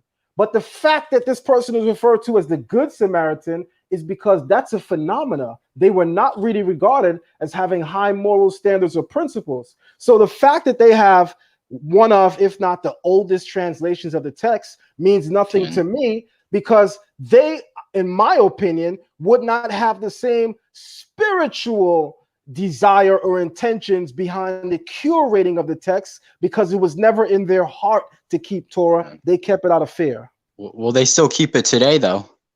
Of course they do, but I mean, And so do Christians. So I mean, no difference there. well, Christians, they worship an idol and stuff, but the Yeah, Samaritans, I think the only difference is that they believe on Mount Gerizim is the holy place. yeah, you could. I mean, yes, I won't go so far as to compare them to the idolatrous nature of Christians. When I make a comparison between the Samaritans and the early Christians, is really about lineage. Well, they actually have their own Cohen too. They have their own Cohen. Which I'm still trying to figure out how you got a Cohen and there's no Levites among you. Well, they say that they're Kohanim, like our Levites. Well, And a lot of people, they like their Kohanim because they're Kohanim, they have an E marker. And then the other ones, they have a J. Okay. When you refer to the E marker and the J marker, let's acknowledge this. That's being compared and contrasted with European Jewry. I am not a person that believes that European Jewry are in any way related to Israelites. So the fact that they have a J marker or an E marker means nothing to me, because those markers are compared against Europeans. Well, and other Shemitic peoples as well. Well, mainly Europeans. So for me, I would care less that they have the genetic makeup of a Kohen, because the scholarly consensus on what it means to have a genetic makeup on a Kohen, that's based on having relationship to various Europeans that practice Torah. So that entire study is null and void for me, because I don't regard them as being the original people. Okay. I also had another question on what's your thoughts on a tefillin? I rap tefillin the Sephardic way. Hallelujah. I follow the oral tradition, by the way, if you didn't know that. Yeah, I know. I loved your video that you did on the oral Torah and on HaKabbalah. Okay. Thank you. Yeah, I think it's very good. Thank you very much for answering my question. I hope you have a blessed day. You too, my brother. Beautiful name, by the way. Powerful name. Thank you. Yeah, my father's Temeni. Wow, nice. Teman, the South. Temeni. Powerful. And all right, brother. Take care. Have a blessed day. You too. Shalom. Shalom. Shalom alaikum. Shalom laka. Okay. All right. Definitely appreciate your time. We're gonna go ahead and move on to the next person. We are reaching backstage capacity. The message had popped up about us reaching capacity. So just try to log in as quick as you can and try to stand by. Hopefully you guys don't get knocked off as you wait backstage. Okay. So I'm gonna try to move through this a little bit faster. Let's go ahead. Let's bring on the next guest. We got Jake the Great. Jake the Great, you're live on the air. How you doing? Thank you for adding me on the panel. How you doing, Mr. Zion Lexx? Shalom. Okay, so I'm going to start. This is going to be a simple yes or no question. I don't know anything about you, just to throw that out there. But I was just informed that you consider yourself Old Testament only. Yeah. Okay, so when you say Old Testament only, is that like Genesis to Malachi, including Apocrypha, or without? That's a great question. Let me first give a balance to that. So when I say I'm Old Testament only, I want my Messianics to know that. I hope y'all know that that's what Jesus was too, or Yeshua, or Yeshua, because he also never went by the New Testament. There was no New Testament, so even he was quote unquote Old Testament only.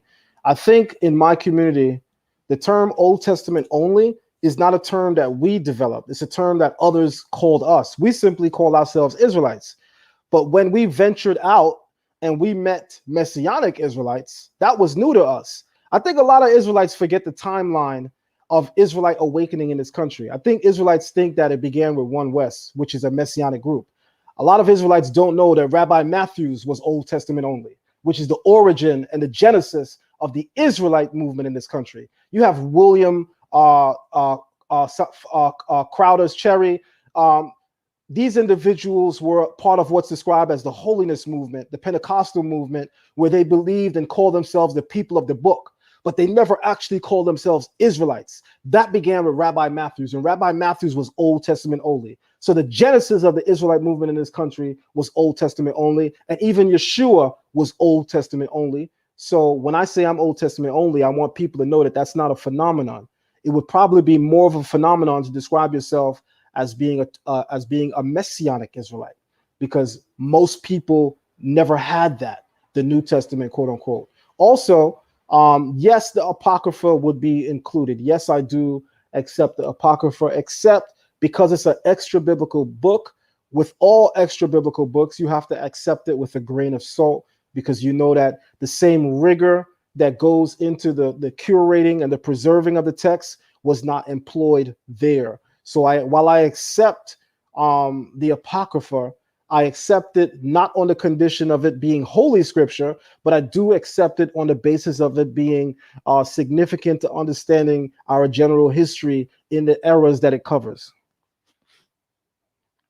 Okay. I only bring that up, not saying that you're not messianic or, yeah, non-messianic or messianic. I just wanted to get a confirmation if you even subscribe to the Apocrypha.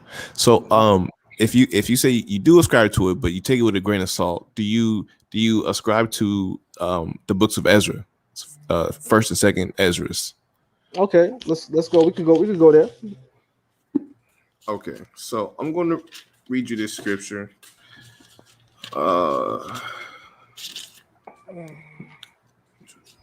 Not that one. I believe it's second Esdras 8. Yeah. No, so this is second Esdras chapter 7. And then this is verse 24. You mean wait for you to get there? No, you could go. All right. So it's the second Esdras chapter 7 and verse 24. And I'm going to read to verse 28. But his law have they despised and denied his covenants, and his statutes they have they not been faithful, and they have not performed his works. And therefore, Esdras, for the empty are empty things, and for the full are the full things. Behold, the time shall come that these tokens which I have told thee shall come to pass, and the bride shall appear, and she coming forth shall be seen. That now is withdrawn from the earth, and whosoever is delivered from the foresaid evils shall see my wonders. For my son Jesus shall be revealed in those that be with him, and they that remain shall rejoice within 400 years. So, okay, you said my son Jesus? I mean, that's what it says. No, it actually says Christ. Oh, It doesn't well, say Jesus. It says Christ.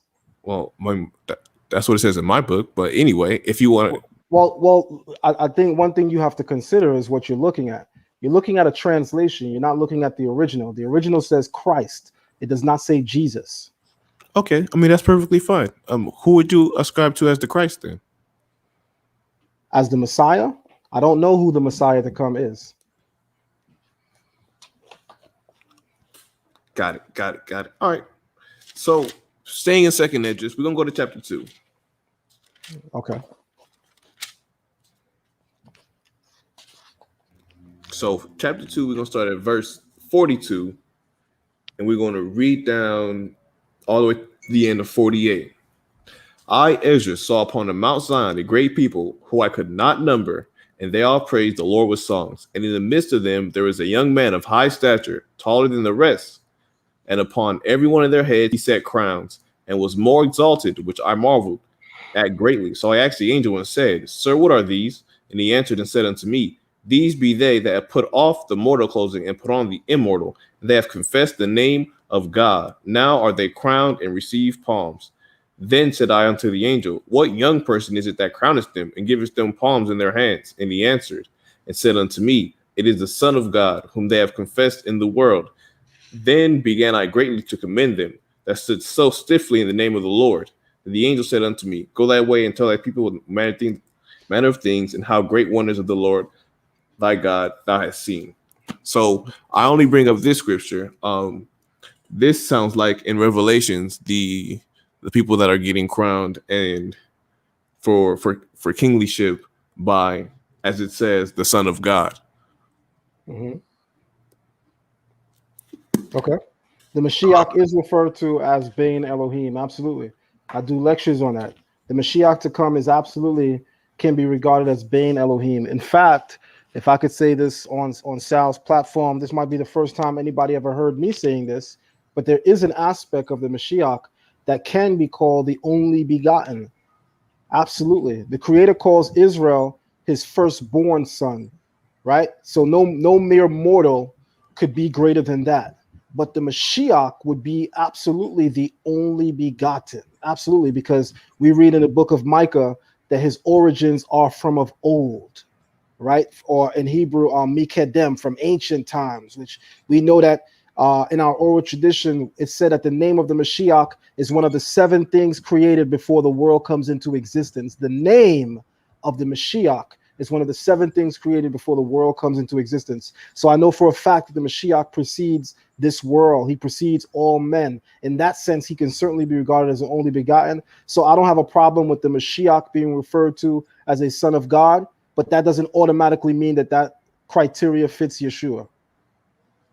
You still have to prove that he is the Messiah and the Son of God. Okay, well, with that, I think my 10 minutes are up. I'm gonna let whoever's next to come next. And thank you for your time, Zion Lexx. You're very welcome, my brother. Thank you for your questions. All right, you have a good one. You too.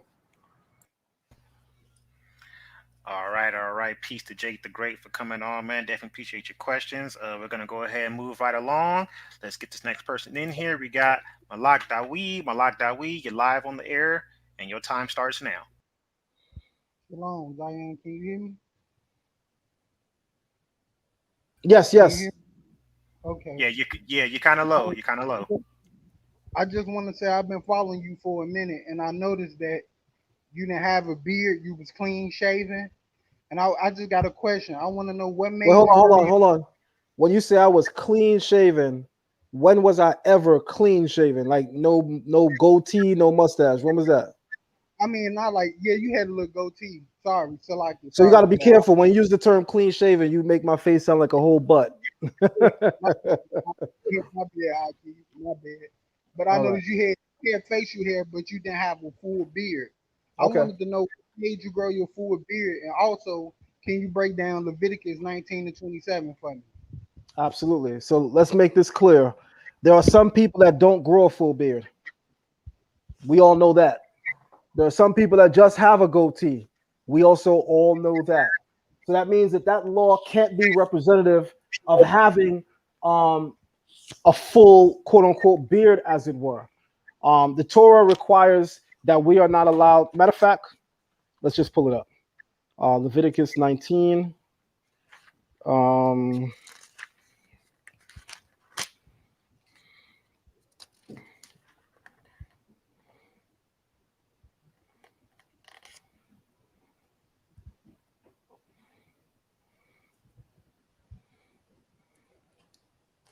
Verse 27, right? You should not round off the edge of your scalp, nor shall you destroy the edge of the beard, right? That verse Be'ivrit in Hebrew reads, verse 27, where is it?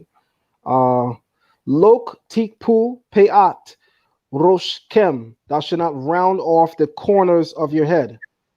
Welo tashkit, and you shall not destroy et peat, the sides zakena of your beard, zakenka of your beard. So it says that you should not destroy it. So if you remove all hair from your face, you have broken the law. So you are allowed to trim your beard. You are not in violation of trimming your beard. You are allowed to line your beard. You are not in violation of doing that. What you are not allowed to do is what the scripture says, shakit, to destroy it. The word shaket in Hebrew means to destroy. The way that that's used in the Bible, it literally is used to mean destroy. So if I still have a beard, a goatee, I have not destroyed my beard. So my reason now to address his second question of growing my full beard is because of my age. Simple. Any other questions? No, that would be it. I appreciate it, Diana. Appreciate it. You're very welcome. You're very welcome. All right. All right, Malak Dawi. Definitely appreciate your time, man. Thought we was gonna have some more questions than that, man, but we're moving through them kind of fast. All right, so let's go get this next person up in here. By the way, I'm sorry if I could just say this real quick, Gabbar. Yes, sir. I did have a full beard at one time, much earlier than you brothers know, and that was when I was 14 years old. in high school. That's when I actually, and I said, oh no, I said, oh hell no, this ain't working out, and I went back to I my mean, like, go-to.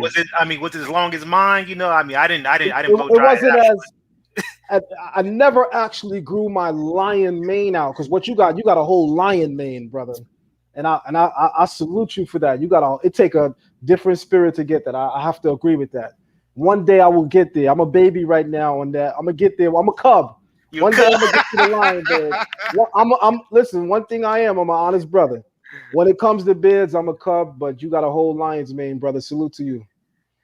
Man, hey, look, honestly, man, the pandemic maybe grow it out even more. Cause sometimes I'll trim it, but I'm like, you know what? It's gonna be covered up half, like most of the day anyway. So I'm gonna just let it rock out. Good point. Good point, man. Good point.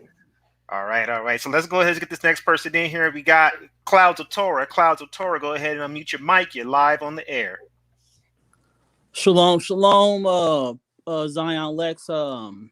Got much respect for the knowledge of your history and the oral Torah and the language. So I just want to say that first. So my question is what rabbi or moray would be a credible judge in our days today, according to Deuteronomy 17:8-9, when it says you got to go to the priest or the judge in those days if you got a question that you can't answer?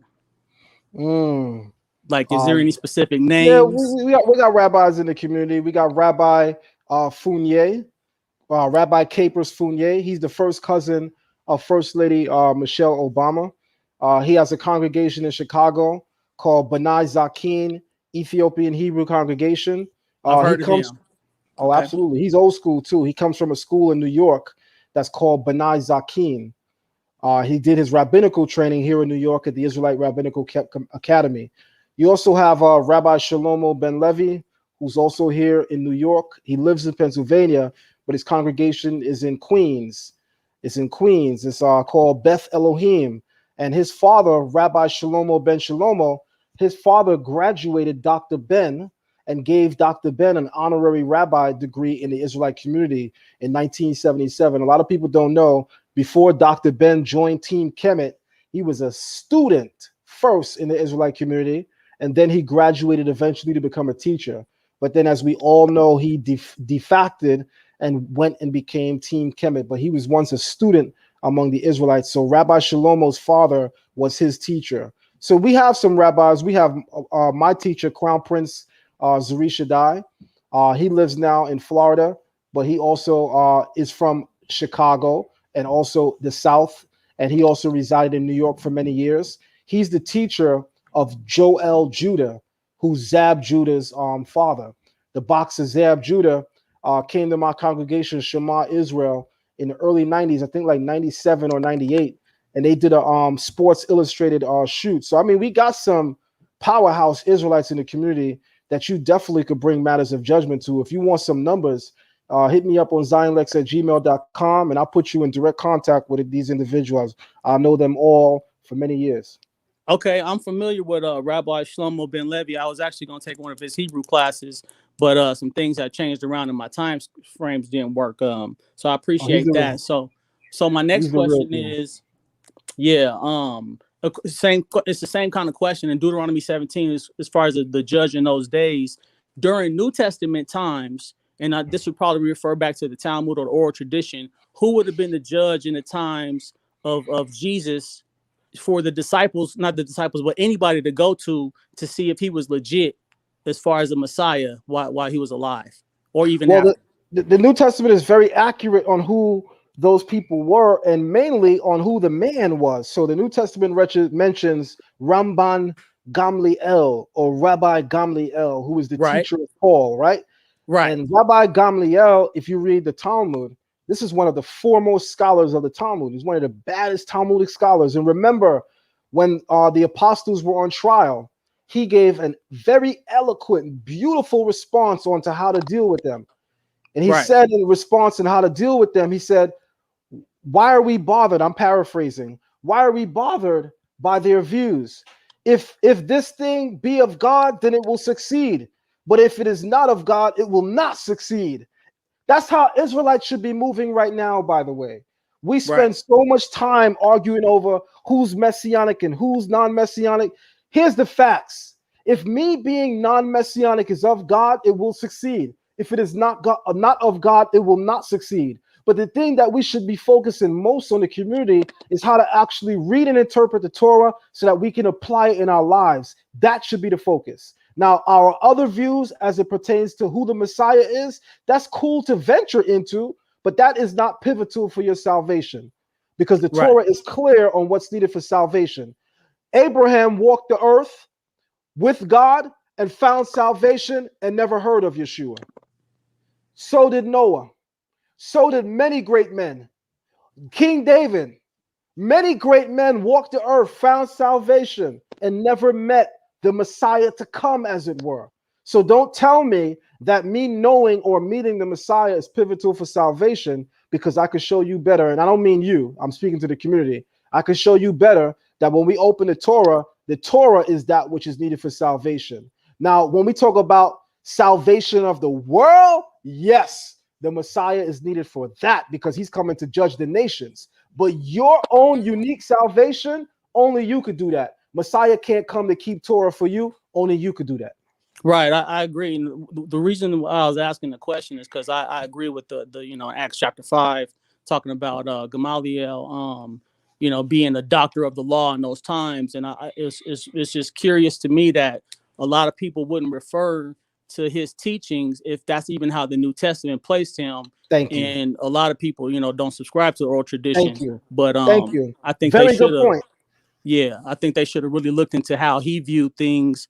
And I'm sure you could probably, I don't know if it specifically says this in the oral Torah, but I'm sure you could find his teachings in the oral Torah. All right. throughout. Right. You find several references to Ramban Gamaliel all through the oral Torah. Right. I mean, the fact that the New Testament agrees that he was a master teacher of the Torah should make everybody be like, wait, the New Testament is saying that a guy who teaches the oral Torah is a master teacher of the Torah. That's not a red flag to y'all? That's a huge red flag, right? Come on. That's a huge, and he even talked about the other people who claim to be messiahs. And it says the same thing, that after they died, or people were scattered, and that was it. You know what I mean? So it kind of had the same, basically situation happen before and after. That's a fact. Can I say this to you? Just in brief? Yeshua says in Matthew 23, verses 2 through 3, the Pharisees and scribes sit in the seat of Moses. Therefore, whatever they teach you, that you shall do. But after their doings shall you not do. I'm going to say it again. The scribes and the Pharisees sit in the seat of Moses, meaning nobody knows more Torah more than the Pharisees and scribes. Let me remind the entire Israelite community. It's the Pharisees that go on to shape what's called the oral tradition, the Talmud. The same people that Yeshua just said, nobody knows more Torah than. Don't forget that part. Right. The part that everybody remembers, ironically, though, is the fact that he says, after their doings, don't do. I want people to understand that there's a lot going on here that people aren't paying attention to. Yeshua doesn't condemn their knowledge. There's nothing wrong with their knowledge. Their knowledge is right on. It's on point. Yeshua condemns the fact that they are hypocrites. A hypocrite is someone that knows the truth but doesn't follow it themselves. Yeshua never accused the Pharisees of not having the truth. He accused them of not applying it in their lives. Huge difference. Right. So I'm glad you brought that up, because that goes into my next question. So according to Exodus 12 and 22, when celebrating the Passover, and it says, and you should take a bunch of hyssop, dip it in the blood that is in the basin, and strike the lintel and the two doorposts with the blood that is in the basin. And none of you should go out of the door of his house until morning. 2 minutes. Would it be a sin to leave your house on Passover night? No, it's not a sin to leave your house on Passover night. So long as you're not somebody that was living during the time of the first Passover. In the first Passover, yes, no way in heck you allowed to leave your house. You're gonna die. Yeah, of course that. I mean, like, go ahead. Sorry. But in our era, absolutely, it's not a sin, because the Passover is called a mikre or mikra kodesh, which is translated in English as a holy convocation, a holy gathering. That doesn't take place in your house. A mikra kodesh is a call to come out as a community to worship. Whatever the Torah calls in Leviticus 23 a mikra kodesh, mikra means a calling, and kodesh, of course, the word for holy. That means you are called out of your environment to worship as a community. By the way, on Passover, the Bible describes it as a Mikra Kodesh, something that we're called out to keep as a community. So you can't keep that in your house. You got to come out. Okay, so would there be boundaries like the like the Sabbath, or Yeah, can you, absolutely. So we have something called the Tikkun, which right? even the New Testament mentions, which, by the way, I always remind people take it for granted that the New Testament mentions that from the Mount of Olives to Jerusalem is a Sabbath day journey. Why is the New Testament employing an oral tradition practice if it's against the oral tradition? How is it possible that the writers of the New Testament in the book of Acts actually said that to get from the Mount of Olives to Jerusalem is a Sabbath day journey, which in Hebrew is called Tikkun Shabbat, which means the Shabbat limitation, which by the way, nowhere in the entire Old Testament text does it tell you you could only go so far on the Sabbath. Nowhere. That's only found in the oral tradition.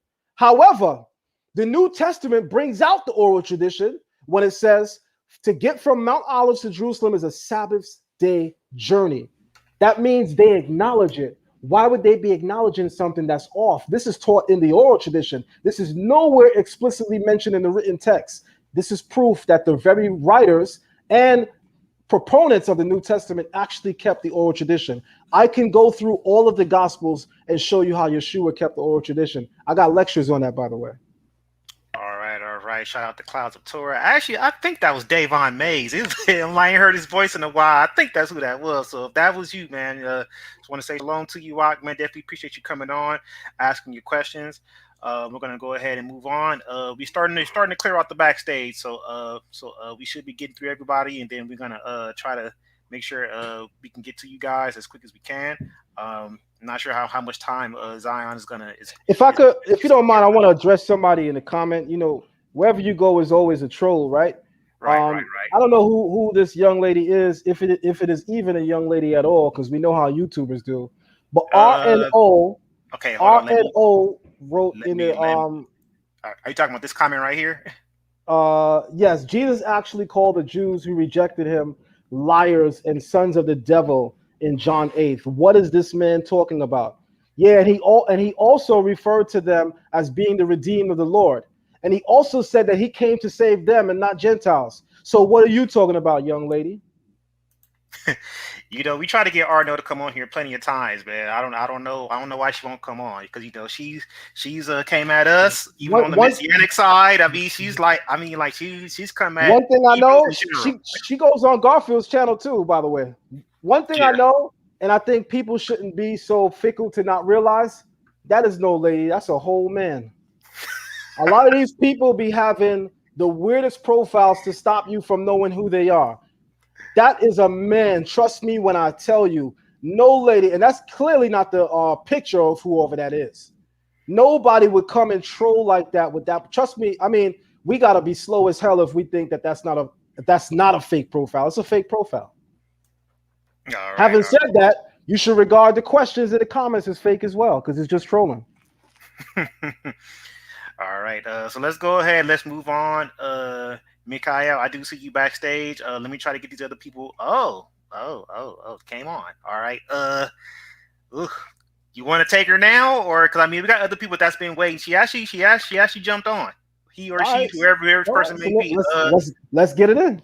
All right. Let me go ahead and bring this person on. All right. Arno, surprise you coming on the air. You live, man. The floor is all yours. Hello. Can you guys hear me or no? I've actually never joined one of these things. You are loud and clear. So you can't hear me? I am honored. Okay, how are you? So I'm doing fine. Can I ask you a question, RNO? Yeah. What does RNO stand for? I can't tell. Well, I'm not sure how open you're expecting me to be with you if you can't be as open with me. The way I trade with people when it comes to having a dialogue is if we can't be transparent, I'm not sure what's the No, need listen, for the listen, listen, dialogue. So if listen, I listen, ask you a listen. question No, as no, no, no, no. simple I don't as want what you does to your evade. No, name I mean? don't. Hold I on, don't hold on. have.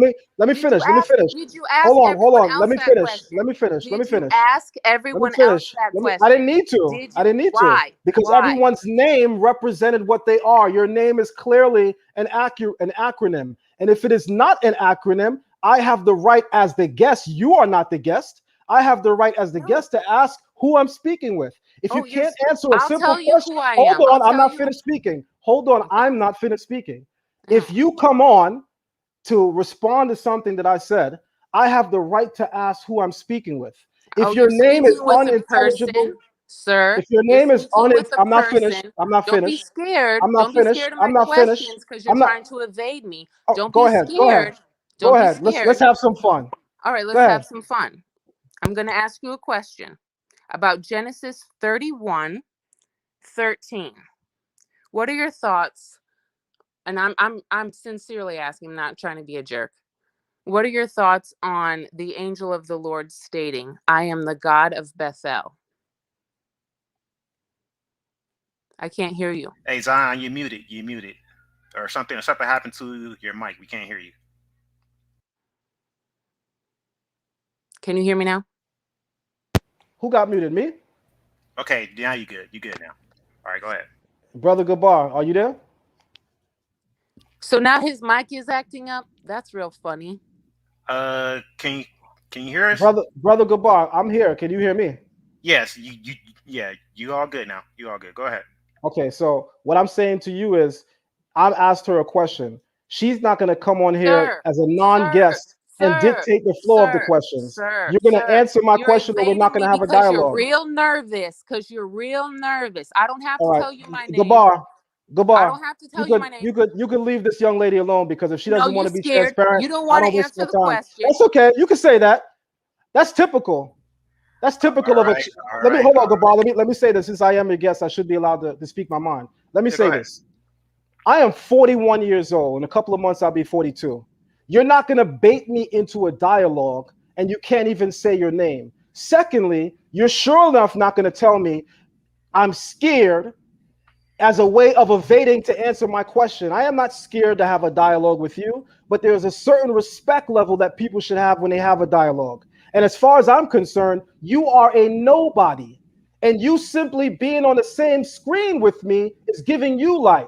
Why the hell should I give you that if you don't have the common decency to be transparent with me? So you will sit your ass right back in the room where you were and continue to troll. Well, hold on. Oh, Zion. Let's keep it clean. You know, this is Sal's No platform. problem. No problem. Let's keep it No clean. problem. Keep it clean. Let's No keep it problem. clean. All right, she's still backstage. Do you want to bring her back No, in, no. or do you want to move She on? doesn't get that light. We move on. All right, Arno.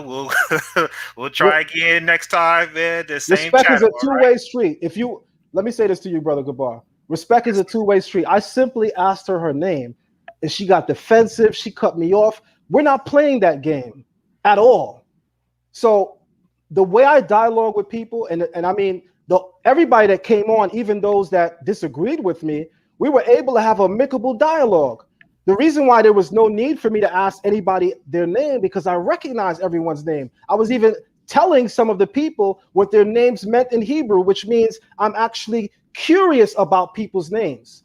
Remember when Sekal came in, I said your name means counsel and wisdom in Hebrew. I mentioned that. So if the first thing I ask her is what's her name, and she's playing games with that, it further lets me know she's a troll. So at the level of my contribution in the community, why would I give her a stage so as her to be able to go and say, I had a conversation with Zion Lexx? You have to get to a level in your contributions where you don't even give a certain amount of person a particular platform. That's where I am at. all right, all right. So we gonna go ahead and move on. All right, let's go to Lael. Lael, I know you've been waiting a long time.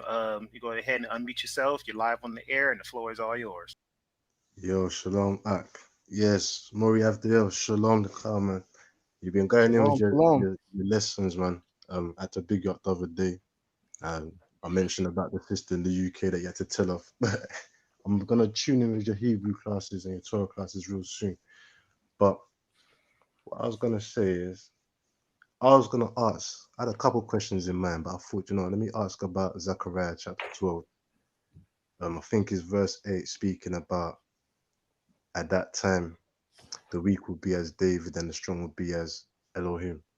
And what point in time this is speaking about? Is this a time that's already been or a time that's to come?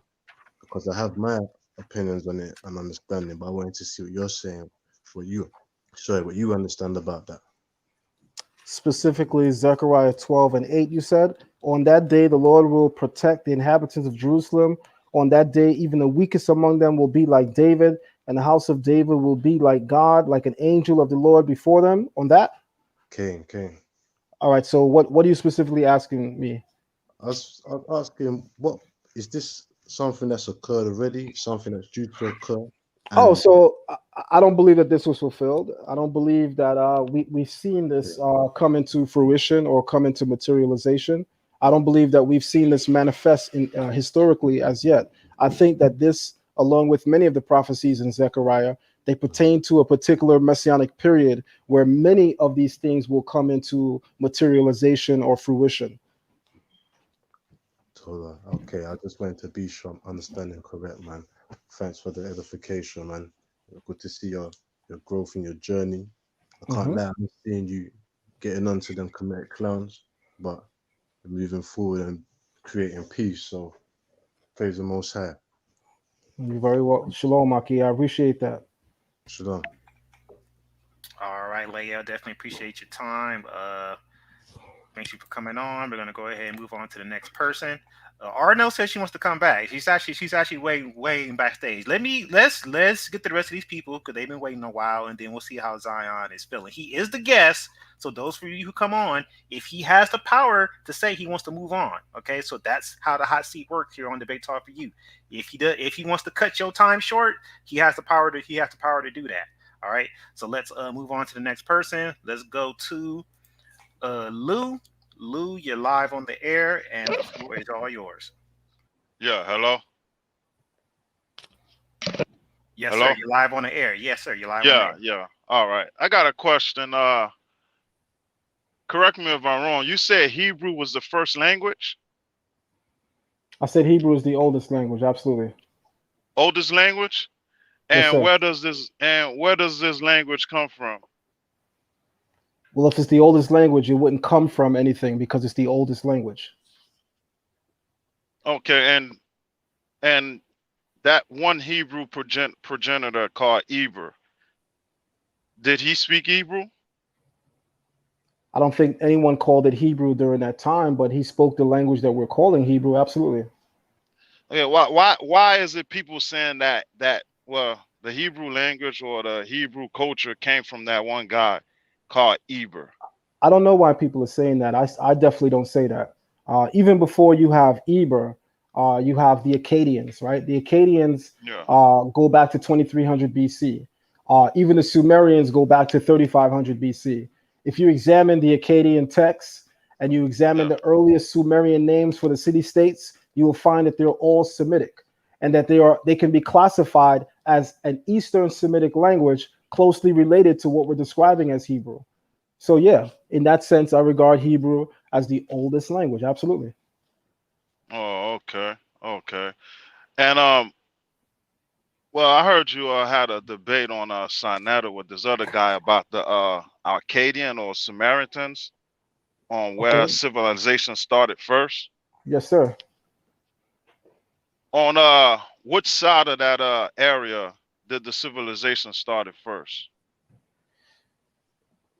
In On what which area? land? What over there in what Babylon and Assyria is that? Well, civilization has its inception in the Tigris-Euphrates Valley. There are classically speaking, there are three river valley civilizations which are regarded as the oldest civilizations in the world, contributing to the very idea of civilization. In order of first, I would say you have the Jordan Valley civilization, right? The oldest cities in the world, all in the land of Canaan, or all in the land of Israel. Like you could literally go up online right now and you can look up the oldest cities in the world, and you will see that 5 of the oldest cities of the world are all in modern day Israel. That's number one. So you have the Jordan Valley, you have the Tigris Euphrates Valley, and then you have the Nile Valley, which is Kemet. All right, these three river valley civilizations represent the oldest civilizations in the world, of which Sumer is slightly older than Kemet, however, not older than the Jordan Valley civilization. Or do you believe the Tower of Babel came from around that Akkadian area or Samaritan area? I'm sorry, I missed your question. Say it again. Do you believe that Tower of Babel came from that? I mean, Babylonian area? Do I believe what's called a tower? Absolutely. Tower of Babel. Yeah, Well, absolutely. You have step pyramids, which are referred to as zigguratу in the Akkadian yeah, tongue, the zigguratу. You have many of them. You have the White Temple of Ur, which is dated to 3500 BC. That's before yeah. Kemet has their pyramid in 2650 BC, the step pyramid. So 1,000 Oh, years before Kemet has their first pyramid, we already have those structures in Mesopotamia. no, all right, all right. And with that well, Tower of Babel, hmm is that what the Hebrews call it, or that's what the Babylonians call it? Because I know in Babylonian it means what is it, the gates of God, and in Hebrew it means Well, confused. What's let, let's, confused? let's let's be clear on something. Until we Yeah, actually open a Babylonian text where they literally call that the gate of God, we don't know. What you're referring to is scholarly guesswork, right? So yeah, James Rawlinson, who was one of the earliest people to transcribe and translate cuneiform texts, he is one of the foremost pioneers when it comes to that region and their literary works, and he believes that yeah. Babylon is originating in the Akkadian term Bab Ilu, which means gate of God. But that's his guesswork. That doesn't represent what the people have said. There's no Akkadian text, there's no Sumerian text where they call what we're calling Babylon the gate of God. Oh, okay. And with the people writing the Hebrew Bible, with them translating these Akkadian names, Samaritan name, Assyrian name, Babylonian names, how do I believe the names they translate in Hebrew is actually the name that the person was called? How do they believe that a name that was Yeah, translated okay, in let me give you an example. Like I think it's Genesis 14 with them Mhm, different kings, with them five, mhm, what, 10 kings? mhm. Was that the actual king's name in their own No, language, no, or no. So was no, their name translated? no. So I could mention Genesis 14 because that's what you're talking about, the kings. Genesis Yeah, 10 only mentions one king. That's Nimrod. But Genesis 14 mentions a number of kings, and most of yeah. those names are epithets. They're titles. They're epithets. Our oral tradition is clear that there's an epithet referred to as Raphael, and our oral tradition says that that's Nimrod. So many of those titles were not actually the names of those actual kings that fought in those wars. Yeah. However, what is significant is they did find on the ground in Canaan Yeah. inscriptions bearing four of the five kings that are named in Genesis 14. Four of those five kings, we find inscriptions right in the land of Canaan, dated to around the era that this event occurred, bearing their names. So that would make it a historical reality. Okay, but were the name written in Hebrew? Their name was written Because in I don't read that Hebrew language. In the Hebrew language, are their name written in Hebrew, or is it written in their actual native language? no, those names were found in Paleo Hebrew.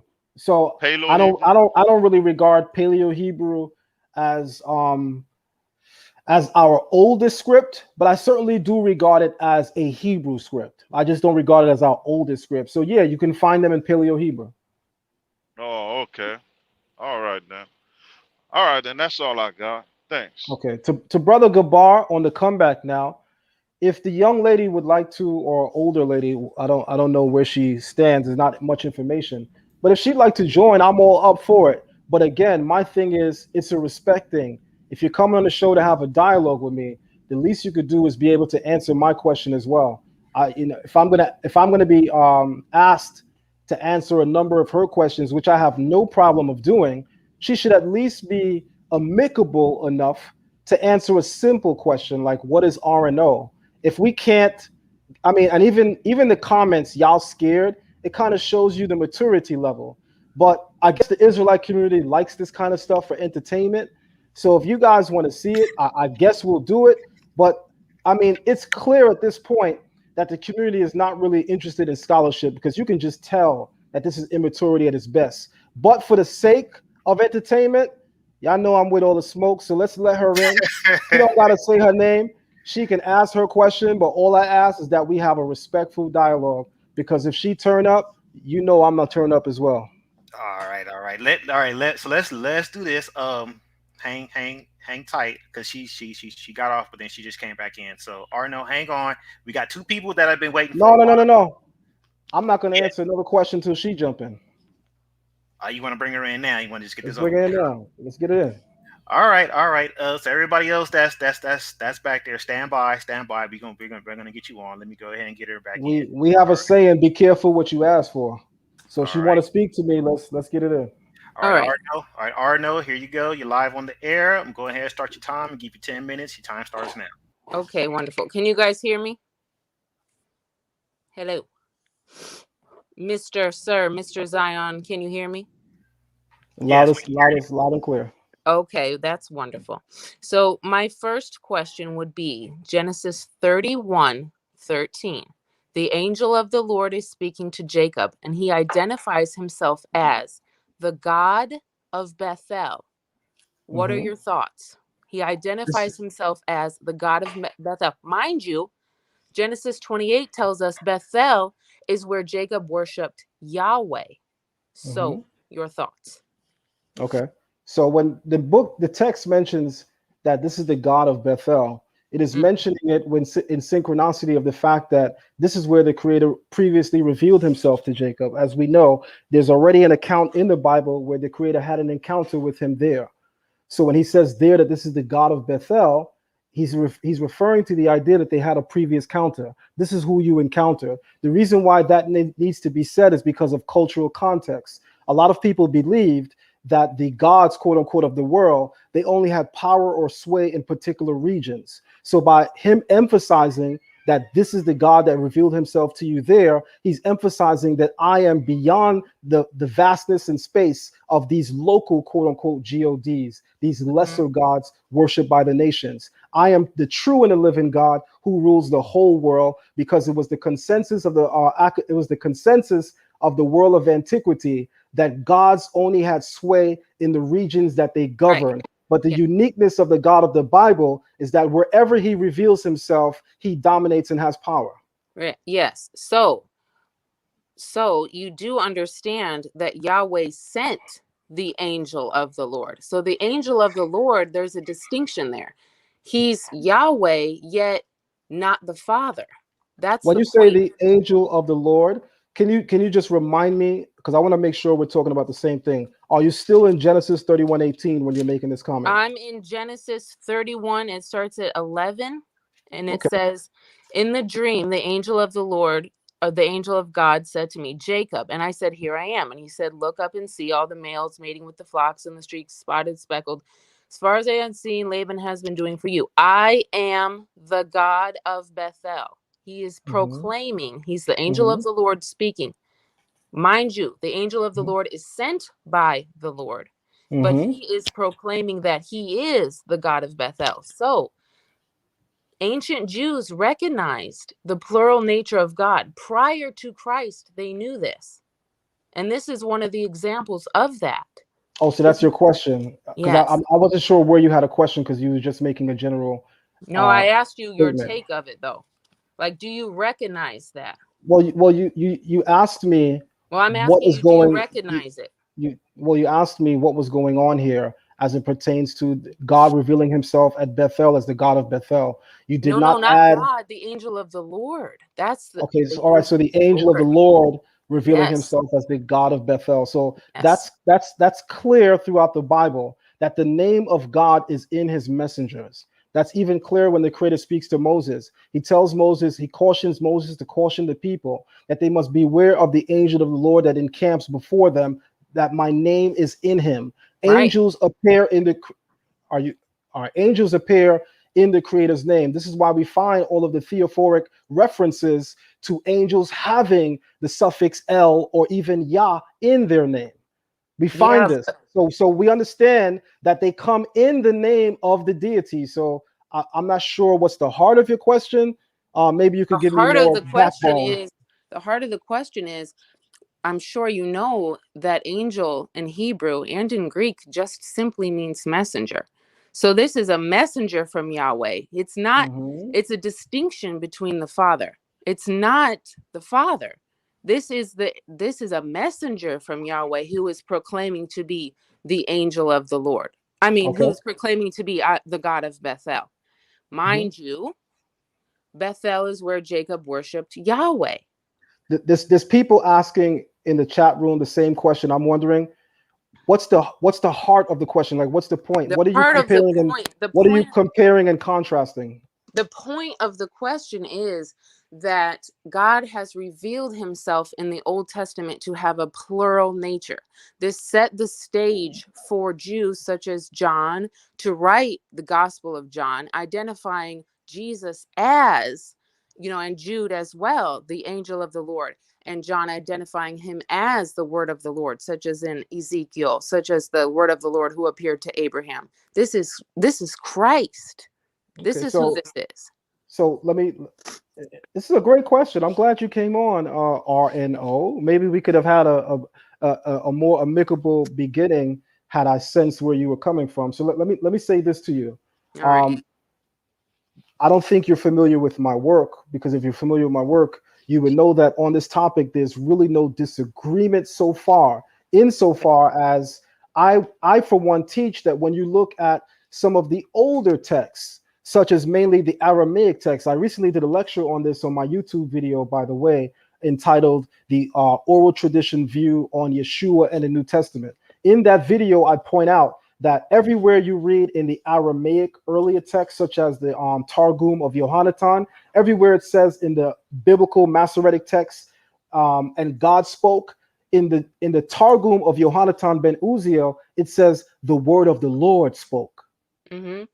So so we're clear on that. There's no distinction yet. So I'm still trying to get to where you're going, so I can understand what you're trying to get from the dialogue. I'll clarify, but if we don't, I want to ask you another question. If we can't reach so I'll just ask really quick to clarify. So would you agree that the God of the Old Testament reveals himself as having a plural nature, a plural one God, clearly one God, because he states that over and over and over. Okay. Yet there is Yahweh who sends the angel of the Lord who identifies himself as Yahweh, though. Okay, so we are going to agree insofar as I would be more careful, and I can't speak for you, but for me, I would probably be more careful in my verbiage. I wouldn't say or reference that idea by saying a plural nature, as much as I want to say that he has several attributes. And all of these attributes have different vessels or coverings through which they manifest, right?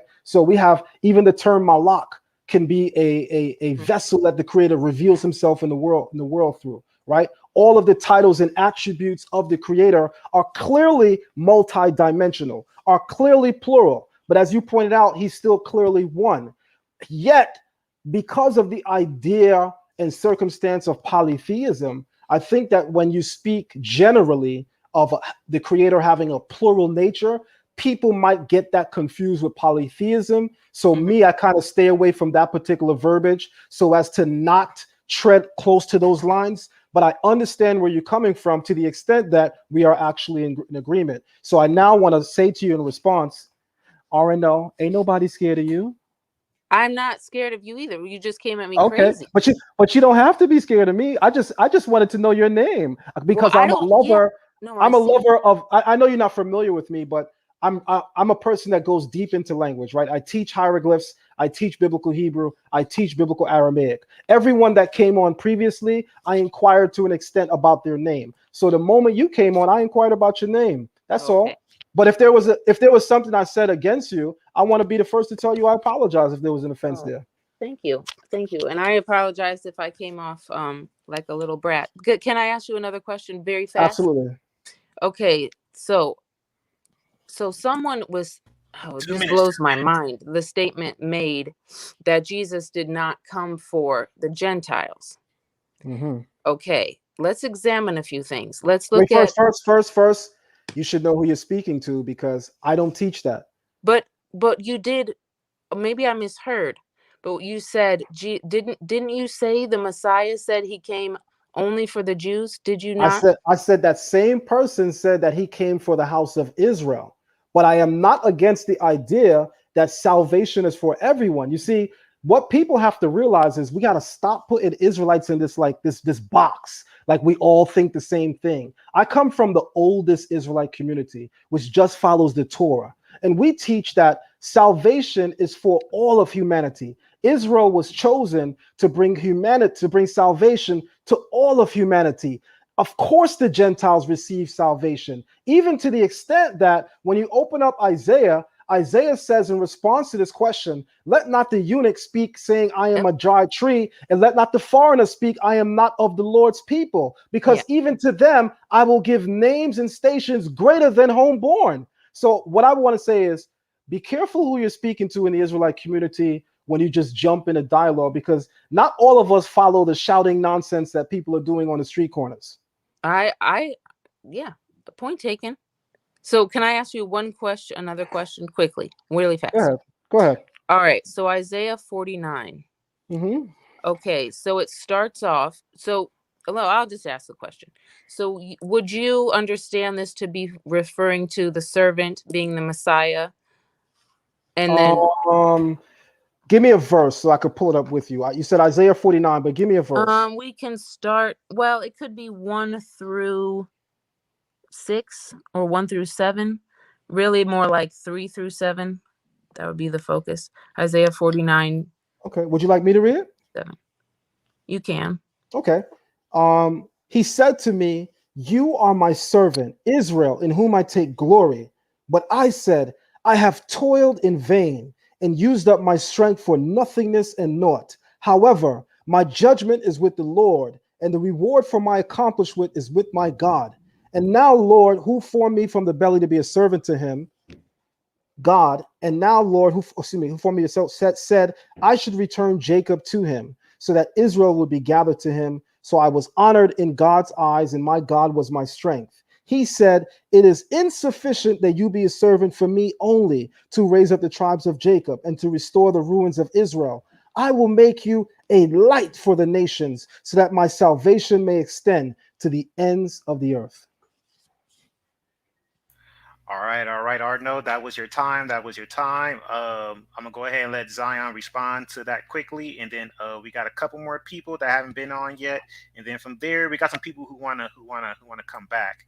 But I'll let you go ahead and respond to that quickly. Then I'll get these guests on that haven't had a chance to ask you questions, and then we'll go from there. I want to say this in reference to Arno. Thank you for the dialogue. We began on the wrong foot, obviously, but we cleaned it up. I don't have any contentions. I'm glad that we were able to have this discussion. I'm glad that I was able to represent and show you not every Israelite should be placed in a box. Not all of us shout on corners and spew ignorance. Some of us are well studied and well trained with a lot of experience. And that's all I want to say. All right, Arno. If you want to jump back in line, you can. But I mean, we've been on for quite a while, and I want to try to get to these other people, and then we'll see how Zion is feeling if he wants to take any repeat people who already asked questions. So let me go ahead and move on to the next person. We got Your Way or Yahweh Tested by Fire. You're live on the air. You can go ahead and unmute yourself, and your time starts now. How you doing? Thank you for the hospitality. I want to continue on what Arno established so far. She didn't really stress the issue, but I think I'm going to have the opportunity to do that. I want to make sure what your position is on the nature of the Messiah. Do you believe that he is eternally pre-existent?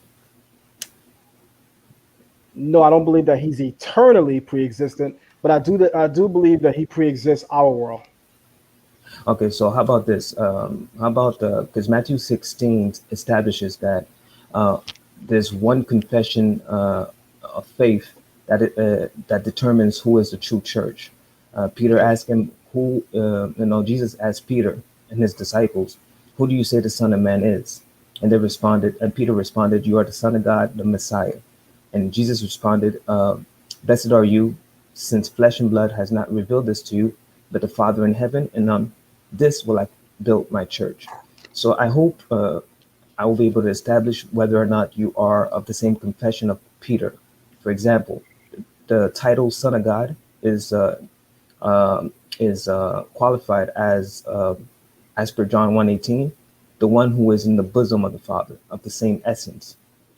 And Messiah is referred to as per Micah 5:2, who comes from eternity, using the word kadem in Hebrew and olam in Hebrew. So I use two verses because I don't want to take too much of your time. You see, Messiah is from eternity, and the Son of God is qualified as the one who is from the very essence of the Father. So how would you engage these 2 points I just established? I wanted to jump in. First, shalom to you, my brother. Thank you for your question and thank you for jumping into dialogue. I wanted to respond to you the moment you made that statement, but then that would have been rude. So I just kind of halted and waited for you to finish. But I want to be clear on something. While I regard the nature of Yeshua based on the Gospels, I don't use the New Testament as a barometer for how I measure the truth of God's word. I use the Old Testament.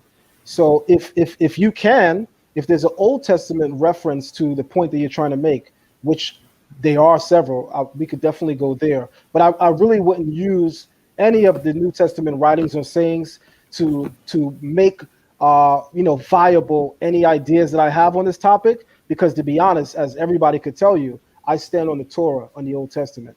So that's where I Okay. have my impetus. Okay. How about do you regard Micah as?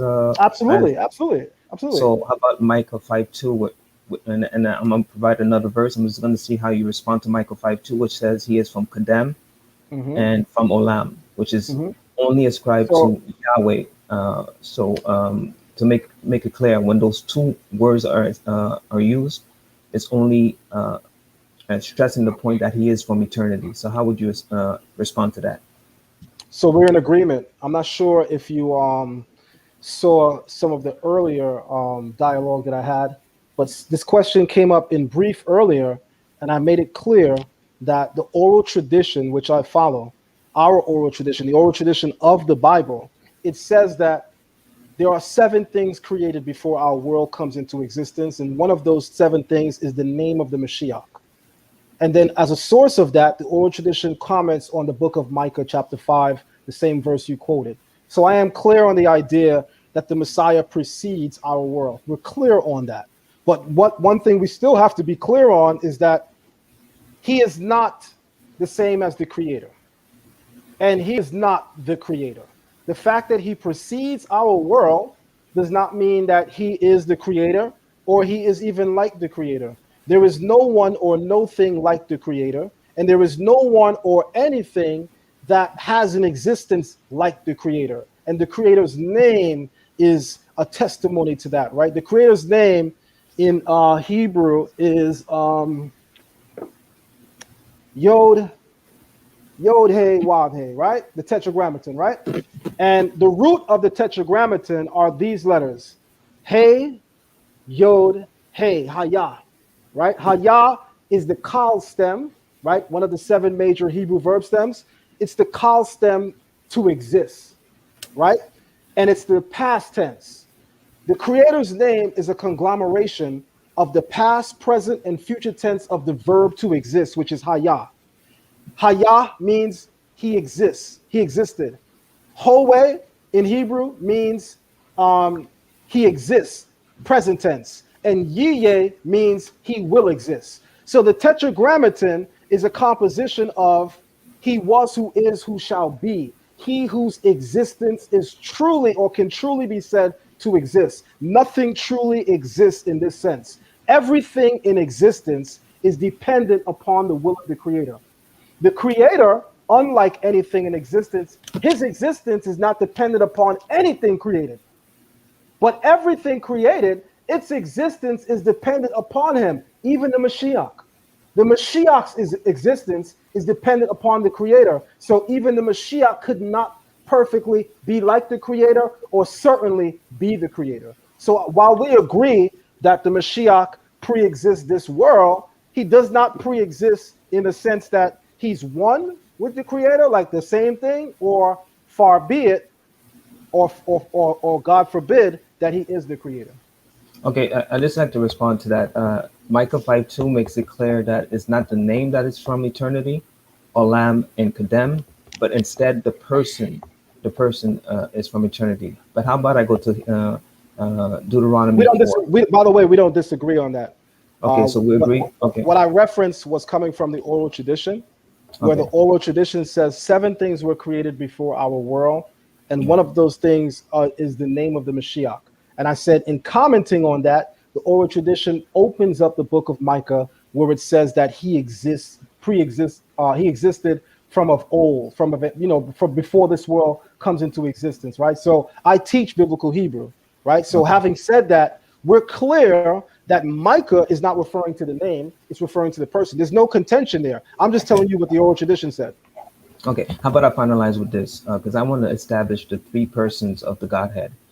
Deuteronomy 4, before Deuteronomy 6:4, which says Yahweh is Akkad, being unified, because it says Adam and Eve is also Akkad, one flesh.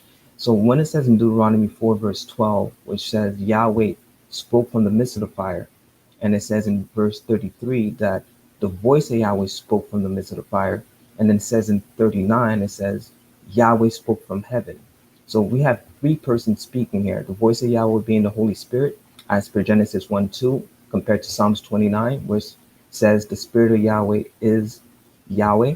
The eternal name, as per Psalms 83 and Exodus 3, verses 12, 13, something like that. But it says the eternal name is only for the Creator, as per Psalms 83, which states the last verse of Psalms 83 says, "You alone is named Yahweh." So when you have in verse 12 of Deuteronomy, I just want to finalize with this. In Deuteronomy 4:12, which says Yahweh spoke from the midst of the fire, that's one person speaking. And verse 33 says the Holy Spirit, or the voice of Yahweh, spoke from the midst of the fire. And verse 39, which says Yahweh spoke from heaven. We have 3 persons speaking, and we believe that is the Father, Son, and Holy Spirit. How would you reconcile your position concerning the eternal preexistence of the Son in relation to what Deuteronomy 4 establishes? So again, the Mashiach is rather unique because the Mashiach is not a mere mortal man, right? I think Micah makes that very clear. There are other hints and allusions in the text that make that clear. More importantly, clearly you agree that he's not a mere mortal man. So that's a huge milestone in this conversation, because there are many Israelites in my community that believes that the Mashiach is just a mere mortal man. That's something that I disagree with. So I want you to know that. So we agree on that. However, what might be complex is looking at this Mashiach as the actual essence of the Creator. That's something I cannot buy into, simply because all of the names that you mentioned are created, even the term Yahweh. I think one thing that is needed to that needs to be mentioned, and just by the look on your eyes just now, I could tell you never heard that before. So let me say this to you: the term Yahweh is a term that employs time. His name comes from the past, present, and future tense of the verb to exist. Hence why it's translated as the eternal one. Eternity is a facet of time. The Creator pre-exists time. Time is created, right? Time comes with the collision of space and matter when we know science. I'm not sure why we lost him. Did we lose him? All right. That is the time. That is the time. I was about to go in, but all right. Yeah, go ahead and close out your statement right there, and then we're going to bring on the next person that hasn't come on. We actually got 2 more. All right. I'll hold on because I don't want to do that to the brother. I would rather him here to go, a little bit with me, because if I just say it, and then he's gonna feel like he wanted to respond. So we'll leave it there. But just know I was gonna definitely go in to make it clear that even the tetragrammaton is a term that was created. There is, and I'm gonna end it here. There is no name in the Bible that can describe the essence of the Creator's name. Every name of the Bible is with respect to creation. Every name, every title. There is no title or no name of the Creator that can exist before creation. Every title and every name of the Creator that you mention in Scripture is directly related to creation. Therefore, it cannot represent him prior to creation. We do this in my classes all the time. I ask the classes, and I'll even ask you, give me one name, just one. Give me one name in all of the Scripture which can represent the essence of the Creator before creation. I'm just a host, man. But you still an Israelite. Answer the question. Don't be worried. Oh, I mean, the only thing that I could think of, and that's not even a name according to the Hebrew that I've read, is Exodus 3 and 14, and that's not even a name. Yeah, and that's not really a name, right? Right. There's a Kabbalistic teaching that regards Ehyeh as being Keter, which is the highest branch on the Eitz Chaim, the tree of life. But that's delving into Kabbalah. It's in Kabbalistic thought that the designation or term Ehyeh is the highest name. That's Kabbalistically speaking. But we're not having a Kabbalistic conversation. We're having a normal conversation. Most people would say the Tetragrammaton, and the Tetragrammaton is the eternal one, right? Eternity is a facet of time. Before existence, there's no way you would describe him as the eternal one, because that is within the framework of defining other creation. You're comparing it, you're contrasting it. You're calling him the eternal one because there are some that exist that are finite. There's no way you would reference him as the eternal one unless there is finite in existence. So the term eternal only comes into existence, or even can be dialogued about, with the existence of something that's finite. I know this went above a lot of people's head, and this is why people need to study Torah deeply. All right, so let's go ahead. Let's get the next person in. We got and shout out to that brother who just came on. I knew you had a long screen name, so now I forget it. But shout out to you, man. Definitely appreciate your time for coming on. Let's go ahead. Let's move on to the next person. We got Sheikah. Sheikah, you're live on the air. You can go ahead and unmute yourself. Shalom, Gabbar and Zion Lexx.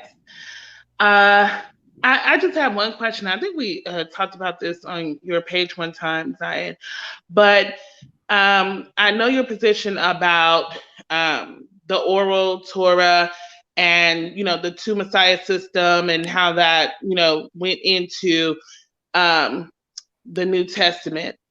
And your position is that the Messiah did believe in the oral Torah as well.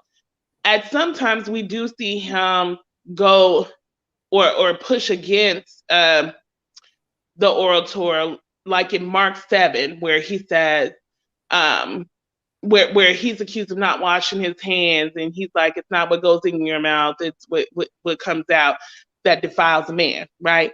So we also see when he's accused of breaking the Sabbath, that he's really not, because Deuteronomy 25 says that you can go through a field and pluck, you can't put the sickle to the grain. And so that's all they were doing, and then they put upon them the extra stuff that they had. So can you kind of like address that and kind of like what was he doing in those instances when he did push against Torah, oral Torah, and what would you say a follower of his should take from that? Okay, thank you for your question, by the way. Shalom to you. So the first thing I want to say and make clear is nowhere in the Gospels is Yeshua pushing against the oral Torah. He's pushing against the traditions. There's a major difference between oral Torah and traditions. The problem is the Israelite community is so ignorant, and by ignorant, I simply mean not being in the know, not having knowledge of. The Israelite community is so ignorant about what the oral tradition is that they regard it all as the traditions of men. But if you are a person who practices or studies the oral tradition, you would know that there's a difference between what is regarded as traditions and then the oral Torah. So what Yeshua is against in the Gospels, he teaches against the traditions of the Pharisees, right? So the Pharisees make sure that their tzitzit, their fringes, are long, extra long. Nowhere in the oral Torah does it command that your fringes should be so long. The Pharisees teach that you should go through several different rites of washing your hands. Nowhere in the oral Torah does it say that. These are traditions. So there's a difference. So what you're pointing out is not him being against the oral Torah, because I can show you where he's for the oral Torah right in the New Testament. What he's against is the traditions being applied to the oral Torah. So therein lies the difference. Okay, can you give me an instance where he's actually pushing the oral law? Well, absolutely. When he says the Sabbath was made for man and the man wasn't made for Sabbath, that literally can be found by a rabbi that existed before Jesus' time. That's Rabbi Hillel. Also, where he says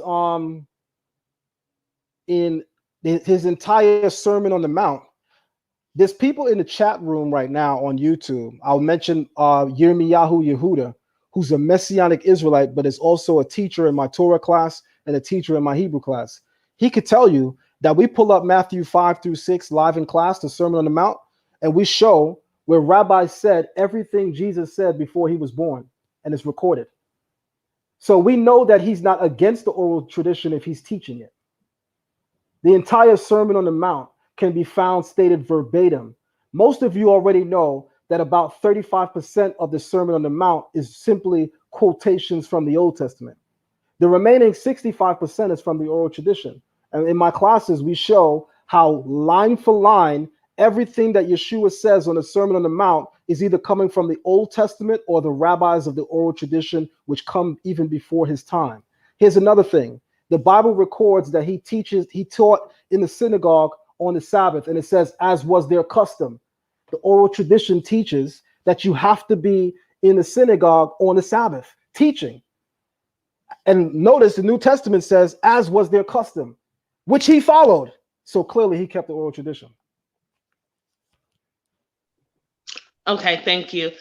And so your last conversation, you pointed out that the Messiah is clearly different than the Most High, right? Is that where you were bringing out? I'm sorry, say that last point again. You brought out that the Messiah is different from the Most High. Yes. Okay. So in the narration of Christ, he does say that it's the Father in me that doeth the work. We read in 1 Timothy 3:16 that God was manifested in the flesh. And then we also read that he embodied the fullness of the Godhead.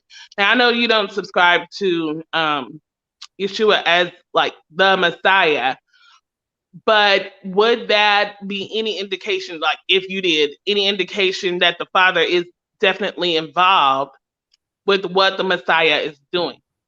Specifically, the narration of Christ, he's actually doing things that the Father said that he was going to do. Okay, I'll say this. I can agree with you to a certain extent, but ultimately, the reason why I cannot call him the Messiah is because he did not fulfill the Messianic redemption. The Messiah is coming to do mainly three things. He's coming to do a lot of things, but there are three main things that the scholarly consensus says the Messiah is coming to do. And by the way, it's in this order. The Messiah is first coming to judge the nations. Then he's coming to gather in the exiles of Israel. Then he's coming to rebuild the third temple. And he's going to do that in that order. And as proof of that, he can't gather Israel first without judging the nations, because America ain't letting us go without a fight. He can't go to Israel and rebuild the third temple because the Jews ain't letting that happen without a fight. So the first thing he's coming to do is judging the nations. Secondly, the second temple can't be built until we're restored, because there can't be no temple built and the children of Israel don't play a part in it.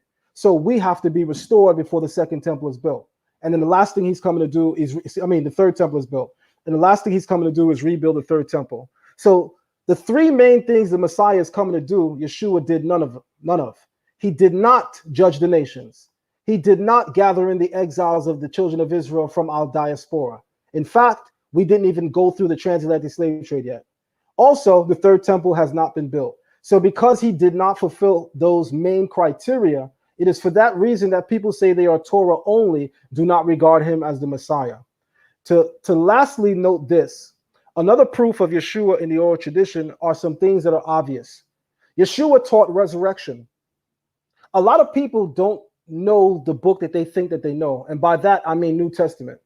Because how many people know that the only school of thought in the era of Yeshua that taught a resurrection are the Pharisees, the same people who teach the oral tradition. Resurrection is a Pharisaic teaching. The Sadducees didn't teach it at all. And the New Testament doesn't speak of the Essenes. The New Testament acknowledges the Sadducees and it acknowledges the Pharisees and it speaks of the scribes. But the main schools of thought that it mentions are the Sadducees and the Pharisees. The Sadducees believe that everything written in the Torah is Torah. Mind you, the Sadducees are the most wicked among our people. So here's what Israelites need to remember. It is the most wicked group among our people that rejected the oral Torah. A lot of Israelites don't even realize that. Secondly, Yeshua casted out demons left and right.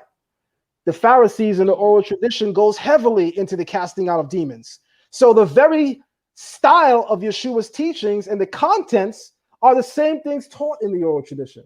But you would have to actually know what the oral tradition teaches to know that he teaches it. And that's the problem. Israelites don't study the oral tradition. So of course they don't know that he teaches it because they don't know the contents of the oral tradition. And that's the problem.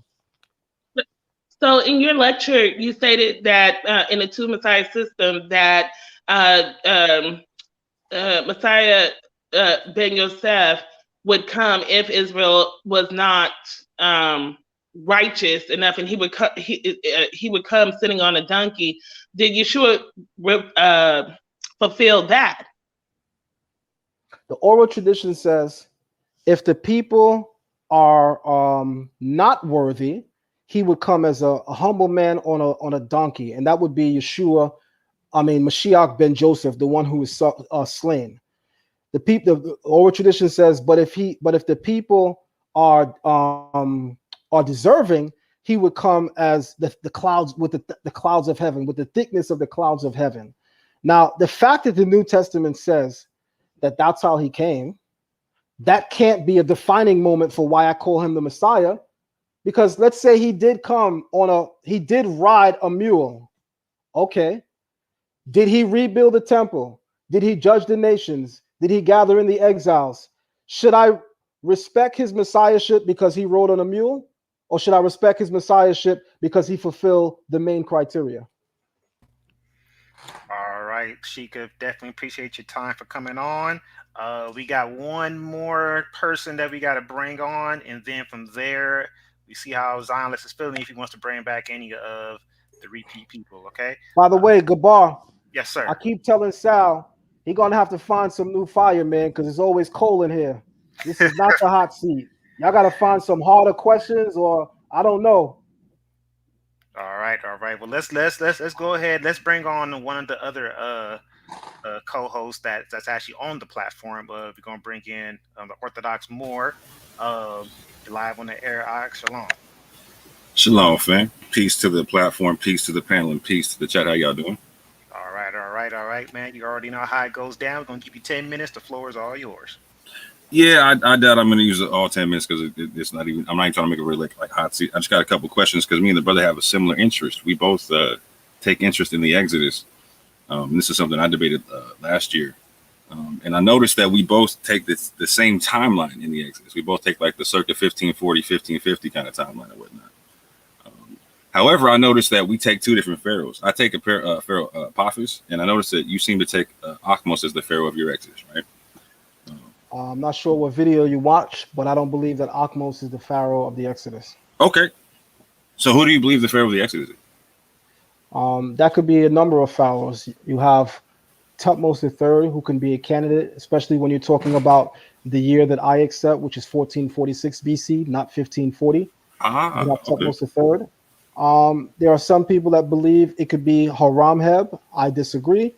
One thing I could say definitively is that I have a lecture coming up on who the Pharaoh of the Exodus is. So it Mm-hmm. would be premature of me to speak about it now when I'm doing an open lecture about it. Got you. Okay. No, I got you. So I won't even press that one too hard. I'll do a reverse style like this out of respect. So in that timeline that you were talking about, I personally don't take that timeline because of the part of the Bible where it talks about the Assyrian being the one who oppressed in Egypt. Some take that figuratively, some take that literal. I'm assuming you take that figurative for your timeline. So for my What are you timeline, talking about? The Assyrian being oppressed in Egypt? What are you talking about? no, the Assyrian oppressed you as the Israelite in Egypt. Where? Well, I can bring that up in a discussion or debate, you know what I'm saying? But it definitely says it in the scrolls or whatnot. So No, I'm familiar with it, but I'm not familiar with your usage of it, as in using it within the context of the biblical Exodus. sure. Well, let me explain. So as I stated in the scrolls, it says in Isaiah that it was the Assyrian that oppressed the Israelites in Egypt. So therefore, I take the 1540 timeline based upon that concept. I see Apophis and his predecessor being descendants of an Assyrian presence in Egypt, etc. So I'm assuming you don't take that as a literal concept in your timeline. So, well, I will tell you this as a response. To be honest, I haven't asked the question yet for a response. If the Assyrians are the ones who oppressed us, which the Bible clearly states, then that would lead to the conversation of talking about the Hyksos period. So Fact. I am of the belief that when Joseph comes into Egypt, it's during the Hyksos period. But I am not of the belief that when the Bible says a new Pharaoh arose up over Israel, that was from the same Hyksos campaign or empire. Okay. So let me ask just two simple questions like this, and I'll let you get the rest of your time because I know some people want to get back in line and ask more questions. So what would make Apophis not the Pharaoh of the Exodus? And well, second of all, hold on real quick. Second question, so I'll just let it go out. You can answer it when I go off. After you have your presentation on who the Pharaoh of the Exodus is, which is obviously a different timeline than mine, would you be interested in coming back on this platform here and having either a debate or a discussion on who the Pharaoh of the Exodus is? With having a debate or discussion on this platform? Yeah. Well, no, because I do my debates on Sonetta. So if you would like to go on Sonetta's platform, we could do that. Okay. All right. So to answer your question about whether or not Apophis is the actual Pharaoh of the Exodus, so one of the main reasons why I would deny that is because he's a Hyksos ruler. And when the Bible says a new king arose over Egypt that did not know Joseph, when Joseph reigned, the Hyksos were in power, which is why Joseph says to his brothers when they come into Egypt, he said, say unto the Egyptians, not Pharaoh, he says, say unto the Egyptians that you are shepherds. Remember, the term Hyksos, hek kasut, can be translated as foreign, hik, foreign, hik, rulers, and kasut, foreigner. But hik can also be translated as shepherds. So it can be translated equally, just as Josephus says, as shepherd rulers, which he said shepherd kings, or it can be translated as foreign rulers. But the Hyksos were also regarded as shepherds or Asiatics, because the term for Asiatic is Amu, which means shepherd, of which there are several Egyptian texts that refer to the Hyksos as Amu, which is the term for shepherd. So when Joseph says to his brothers, say to the Egyptians that you are shepherds, this was wisdom, because the moment that they identify themselves as shepherds, they would automatically be placed where shepherds live, which is Avaris, which the Bible calls Zoan, which is the area where the Hyksos were controlling. The Hyksos are shepherds. The Egyptians did not want to live anywhere near the Hyksos. So by Joseph saying to his brothers, make sure you say that you are shepherds, he noted that forced them into Avaris, which is where he wanted them, close to him and where the ruling empire was. However, when the Bible opens up in Exodus 1 after the death of Joseph, and it says, now a new king arose who knew not Joseph, this would clearly have to be the new ruling empire beginning with Amos. So that's probably where you first heard me mention Amos. He's the first ruler of the 18th dynasty. He's also the ruler that takes down ancient the people of the Hikasut and chases them not just as far as Canaan, but also as far as Mesopotamia. Yeah, that must have been where I heard it. My apologies for misrepresenting your position earlier. Last question, then I'll jump off. So just to be clear, so in your understanding, that when the Bible talks about it being the Assyrian that oppressed us in Egypt, that's a figurative concept, not like a literal concept. No, to be honest, you're actually giving me fresh information. If I'm going to be unique and honest with you, a lot of times when I look at the Egyptian captivity and I surmise a lot of the events, I will admit to you that I don't always include that verse. So that verse actually has me very curious now. But the thing that would still block me, because the Assyrian, to me, would be a reference to the Hyksos, because the Hyksos are both Eastern and Western Amorites. The Hyksos are an Amorite nation, right? You have Hammurabi in the east, and then you have the Hyksos in the west. The Hyksos during that time period, or the Amorites, they were living in Canaan, because remember the Bible says to Abraham that the children of Israel won't return to Canaan until the iniquity of the Amorite is fulfilled. Facts. That means the Amorites were ruling Canaan during that period, and even during the quote-unquote biblical Exodus, which is true. That was the ruling class, because the Hyksos are just the western branch of the grand Amorite Empire. But what a lot of people don't know is that the Amorite Empire also were in Mycenae, which is a Greek city-state. This is why the Spartans in the book of the Maccabees, the Spartans say in the book of Maccabees chapter 10, I believe, verses 2 through 12, the Spartans said, we have checked our records and have found that we are the kinsmen of the people of Judah. Therefore, let us make a treaty among one another. And what they were referring to is the fact that the early Spartans, the warrior class among the Greek city-states, many of them intermingled or commingled with the Hyksos, who are Semitic. So when they say we are kinsmen of the people of Judah, they're not saying that we are literally bloodline Israelites, but they're saying that we are of Semitic descent by way of the Hyksos. 2 minutes. So having said that, this vast Hyksos empire, it's everywhere. However, I will admit to you, I'm not sure if I'm convinced that, and to be honest, let me not use the term not sure. I simply have not found in my research and studies that the Hyksos are on the throne during the Exodus.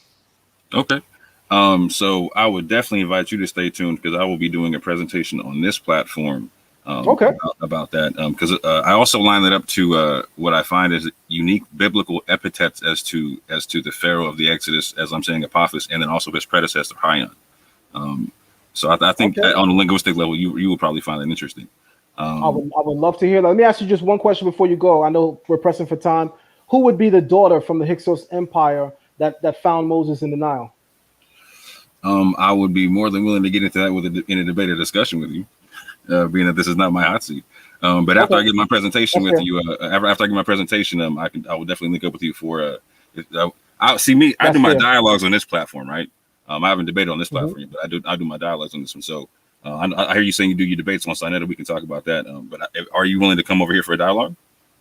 Absolutely, of course. I mean, we're dialoguing now, so absolutely. Yeah. Okay. I just me and Sinetta, the long history that we have. Facts. Most of the debates that because I have my own YouTube channel, and unlike a lot of Israelites in the community, and no shade, but I just want to be real. A lot of people think that I'm just about debates. If that was the case, listen, I have a huge name in the community when it comes to debates. I could host debates from my channel all the time, but that's not my spirit. So I use my channel just for scholarly works and teaching, but I do have it with Sonetta that I just use his platform for debates. So that wasn't any shade to this platform, because I respect Sal and what he's built here. He was one of the first people in the community to interview me after I was interviewed by Sonetta, but I do my debates with Sonetta. Yeah, no worries. Then I will definitely get a Gabbar, and we can set up a dialogue on this platform, and then we can, if necessary, I don't think it'd be necessary to talk for us to do debate. I think the people would actually benefit greatly for us to do dialogue. Of course. So, of course. But with that, I appreciate your time, brother, man. I appreciate you coming on the platform and giving us your time like that. Shalom, fam. All right. Shalom. All right. Yeah. More definitely get with me on the back end. We'll try to see if we can set that up. Yes, sir. And try to make that happen. All right, man, these people they still trying to pop on, man. I don't know how much time you wanna give the people, but Well, one thing is for sure, brother.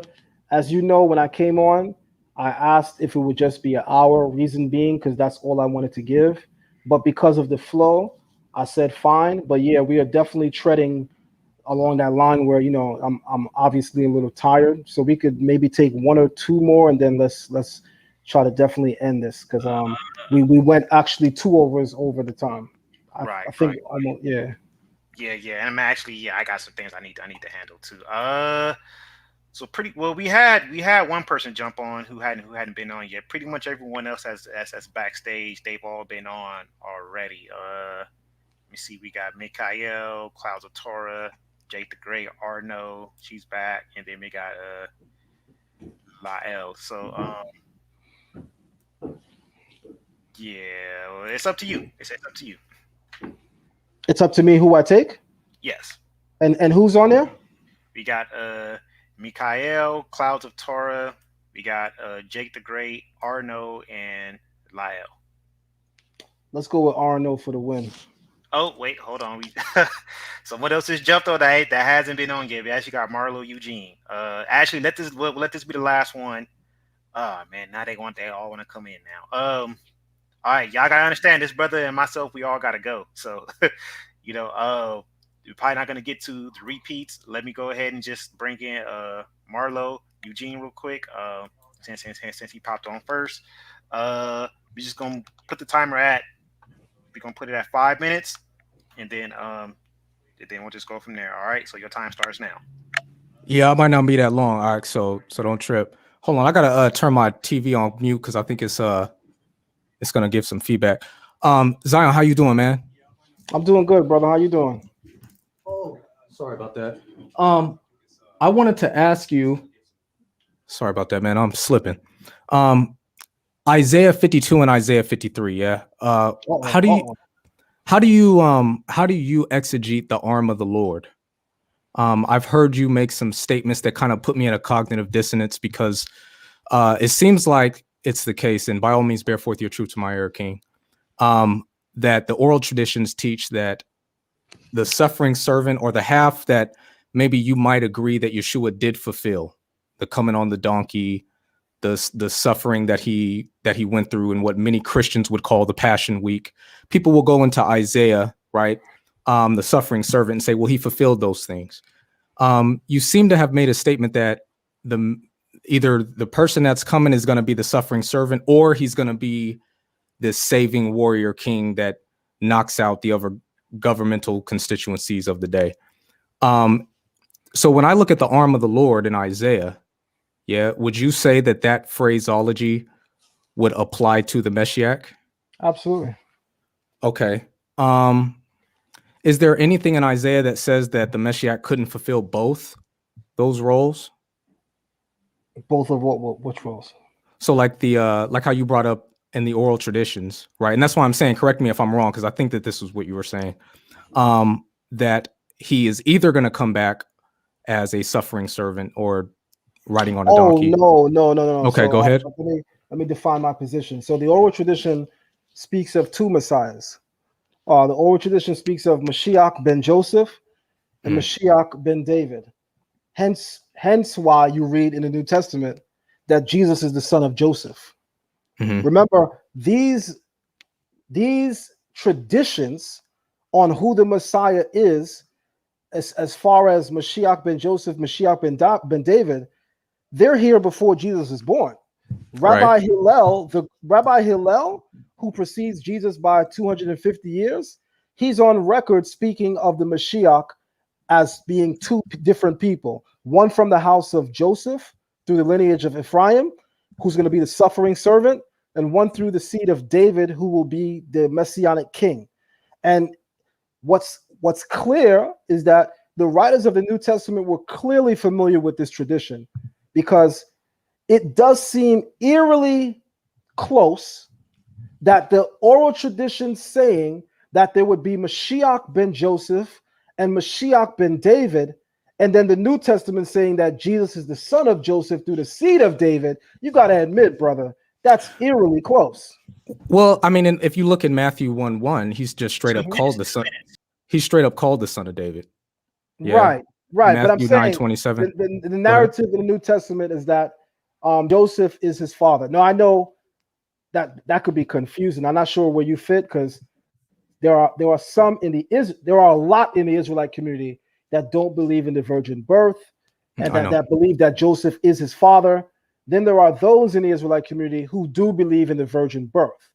But the overwhelming view in the Israelite community is that Joseph is his father. So what I'm saying is, look at the irony in the idea that Jesus is said to come from the seed of David, the lineage of David, and who happens to have a father named Joseph, when the oral tradition 250 years before Jesus is born speaks of a suffering servant coming from the house of Joseph, and then a redeeming savior coming from the lineage of David. So what do you say, real quick, what do you say of all the eschatological language in reference to Christ, where it is seemingly that he's identified as this very person? Now, I don't know how canonical you view texts like Revelation, Hebrews, Paul's epistles and whatnot. These are individuals who are engaged in a ministry where they are identifying this Yeshua as that person who they were expecting. And the narrative seems to be that there's something called the last day or the day of Yah, where there's going to be a lot of eschatological events that all transpire simultaneously. Now, oftentimes what I hear is that people will break it down and they'll make a chronological timeline. This might happen when you're talking to someone about 70 AD and its relevance to like Matthew 24. You have other people who will look at Matthew 24 and say, you know, that's the Great Tribulation. That hasn't even happened yet, right? Mark of the Beast and all that. I'm saying that as an individual who views the Brit Hadashah as legitimate canon, that I would view Yeshua as fulfilling both those roles, or, you know, the suffering servant and this Messiah, this warrior king that's going to come back and destroy the other governments, because of the totality of what the New Testament or the Brit Hadashah has to say about that figure, Yeshua in particular. If I could be honest with you, the thing, because I'm a very objective researcher, the thing that I wrestle with, because one thing I don't do is rule people out totally. Right? Got you. So I think that there's enough evidence that Yeshua is definitely on the table for who could be the Messiah. Let's be clear on that. Let me admit that, right? But let me say to you that the thing that I wrestle with is that first and foremost, if we're going to prove the messiahship of Jesus, that's not through the New Testament, that's through the Old. That's why you find throughout the New Testament that Paul specifically went through the synagogues teaching from the Torah to prove who the Messiah is, right? But there's that's significant. There's also a text in John 20:28 where John, the author, he specifically says, all these things were written about Yeshua. Some of these things couldn't be contained because he did so many things that if we tried to write them all down, the scrolls could not contain them. But these things have been specifically written so that you would believe that Yeshua is the Son of God. I love to go to that text for a variety of different reasons. But even when I implored it, I had to take a look at that text and have a different disposition with how I viewed the Brit Hadashah, because to some degree, I have to give at least a very close level of credibility to even the Gospel of John if I'm going to take that text seriously, because it's specifically indicating, hey, if you're looking for the criterion of the Messiah, don't just look at the Torah, but also look at my gospel. I'll shut up because I'm getting on my soapbox. I know you got time. Sorry about that, King. Thank you for letting me talk too. No, you're right. I enjoyed the question, man. I wish I'd have had more time with you. Oh, I appreciate that. I ain't nobody. All right. Yeah, Shalom. I'll join you in that, brother. I'm nobody either. All right. Look, man, we gotta let Zion let's go. We gotta let him go out of the hot seat, even though he said it was kind of ice cold for him, like over there. So I guess it was just he was just swimming in the water today. I'm teasing, man. I'm teasing. Don't listen to me. I'm just teasing. So we gotta let the rest of y'all go, man. Not gonna have time to get y'all back on. I got some things that I need to do as well. I'll tell you what would be dope. Yes, sir. Let's come back on with RNO. She's still backstage. I can bring her in. No, I'm saying for a whole show. Let's bring her on a show and have her dialogue with me. I would love that. It's rare that I have an open dialogue with a woman on scriptures, and I'm not sure where her background is as far as ethnicity or nationality, nor do I care. I really would love to have a dialogue when it comes to the scriptures with a woman. So she seems like she want to smoke. I'm playing. So let's bring her on.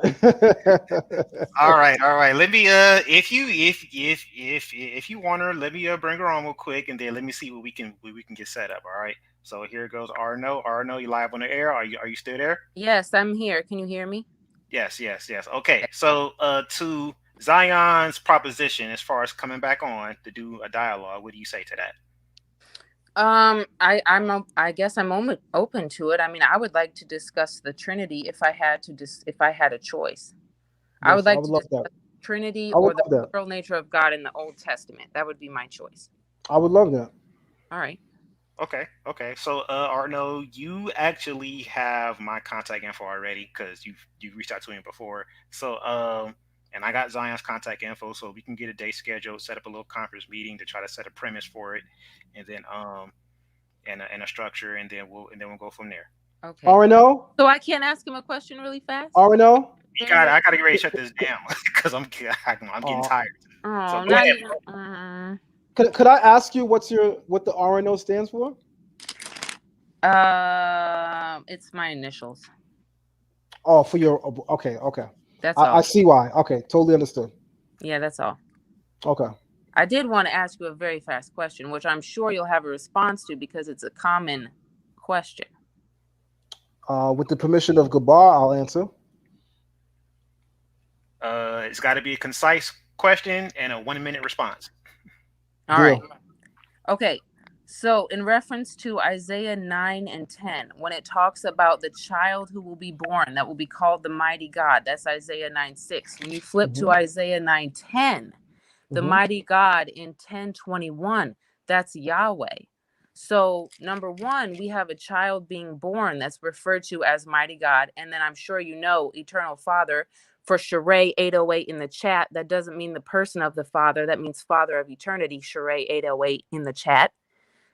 So again, you have the child born referred to as the mighty God. Flipping to the next chapter, that mighty God is Yahweh. So what would your thoughts be? Excellent question. I would love to do an entire show on this, but to answer under 60 seconds, that would be tough. But I would simply say, and I don't think 60 seconds is sufficient to give a real answer because this is a little complex, but I would simply say that there are many epithets, divine epithets, that are given to various leaders. Even Moses was said to be called God in Egypt. That didn't make him God. The Would you Creator said, say "I he will was make called you." like a God, though? I'm sorry to cut you off. I really want to hear you. Absolutely, you can refer to the Mashiach to come as No. God-like. Moses, like a God, Yes, though. yes. Like a God, not mighty God, though. I wouldn't disagree with that. I absolutely wouldn't. No. Okay, so that's a big distinction between Moses being called like a God and this child being called mighty God, though.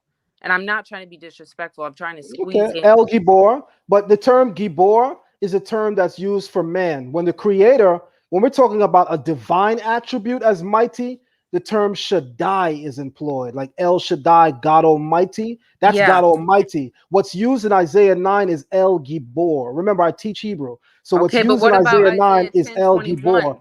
What about Isaiah 10:21? Let me say this to you.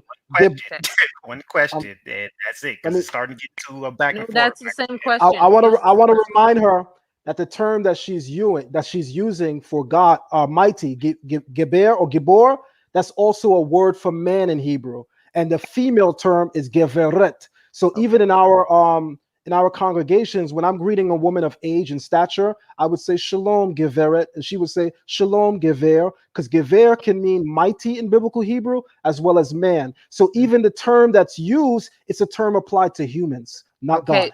That's wonderful, but it is in the next chapter in 10:21. It is referring to God in 10:21. Okay, you know what? To give him the respect because he wants to cut off. Let's come back and do a whole show. I'm with it. Come on now. No. You can't. I gotta go. Arno, I have to go. And we've been on for over 3 hours, and I can't stare at the screen for 3 hours without my eyes starting. Well, hey, I appreciate you letting me back my on. Gmail. RNO, I'm ZionLex@gmail.com if you'd like to reach out to me directly. ZionLex@gmail.com. Well, we can do a debate. We can. I don't even want to debate you. We can do a discussion on here through Gabbar. We can do No that. problem. No problem. But I'm saying if you wanted to ask me a question in the interim, that's my email, zionlex@gmail.com. Okay, we can save Isaiah 9 and 10. I remember Isaiah 10:21, where the mighty God is referring to Yahweh. Okay, remember that, and Each we can have a chapter, he's whole referring to the dialogue on that. child. Okay, good. we can have a whole dialogue on that. Wonderful. All right. Have a great All night. right. You too. Thank you so much, both of you. You're welcome. All right. All right, y'all. All right. Over 3 hours. I know you only decided to give one. But I definitely appreciate you actually going in and giving more time. We're gonna go ahead and get some closing statements. I'm sorry I couldn't get to everybody else, but as time went on, I didn't think that people were just gonna start crowding in. So I thought that I was gonna be able to get to you guys. But actually, there were some people who were trying to come on who didn't get the opportunity because we reached capacity. So I apologize for that, you guys. Most high willing, we can have Zion Lex back on. I'll try to coerce some people to just ask some tough questions. I was trying to be respectful, but he wanted to smoke. So I'm gonna have to go find some people who don't like him now. I'm like, hey, come on here and ask him a bunch of tough stuff. Get on his nerves. But it's all good. It's all good. So I'm gonna just go ahead and let's get some closing words. Once again, be sure to check out the debate on Thursday between Mac Thomas and Brian Garcia. The Purpose of the Holy Spirit, that goes down Thursday at 9 p.m. Eastern Standard Time. Be sure to check that out, and be sure to check out the rest of the content here on Debate Talk for You. Once again, big shout out to Sal Showtime for allowing us to come on, for linking me with Zion Lex. That way we can make this happen. And I'm gonna go ahead and leave some closing words for him, and just want to say shalom to you all. All right. Now, first and foremost, I want to say shalom to Sal. Salute to you. You built an immense platform. Again, you were one of the first people that received me well. I've been on Debate Talk to You for a very long time. I met some very good people from here. I made some great minds. I want to say shalom and shout out to Brother Gabbar. Thank you for your earlier line of questioning. Also, thank you for your patience and your humility as you patiently waited on the side and allowed us to dialogue. I'm sure as an Israelite, you probably had many opinions or statements that you wanted to make, but being the host kind of puts you in a position where you have to just wait and let us do our thing. So I thank you for your patience and your humility. And I thank everyone that called in. And I hope that the Israelite community can take whatever was said and either discard it or grow with it or challenge it. However, it's my intention that whenever I represent for our community, that I represent to the best of my ability. And I pray that I did that.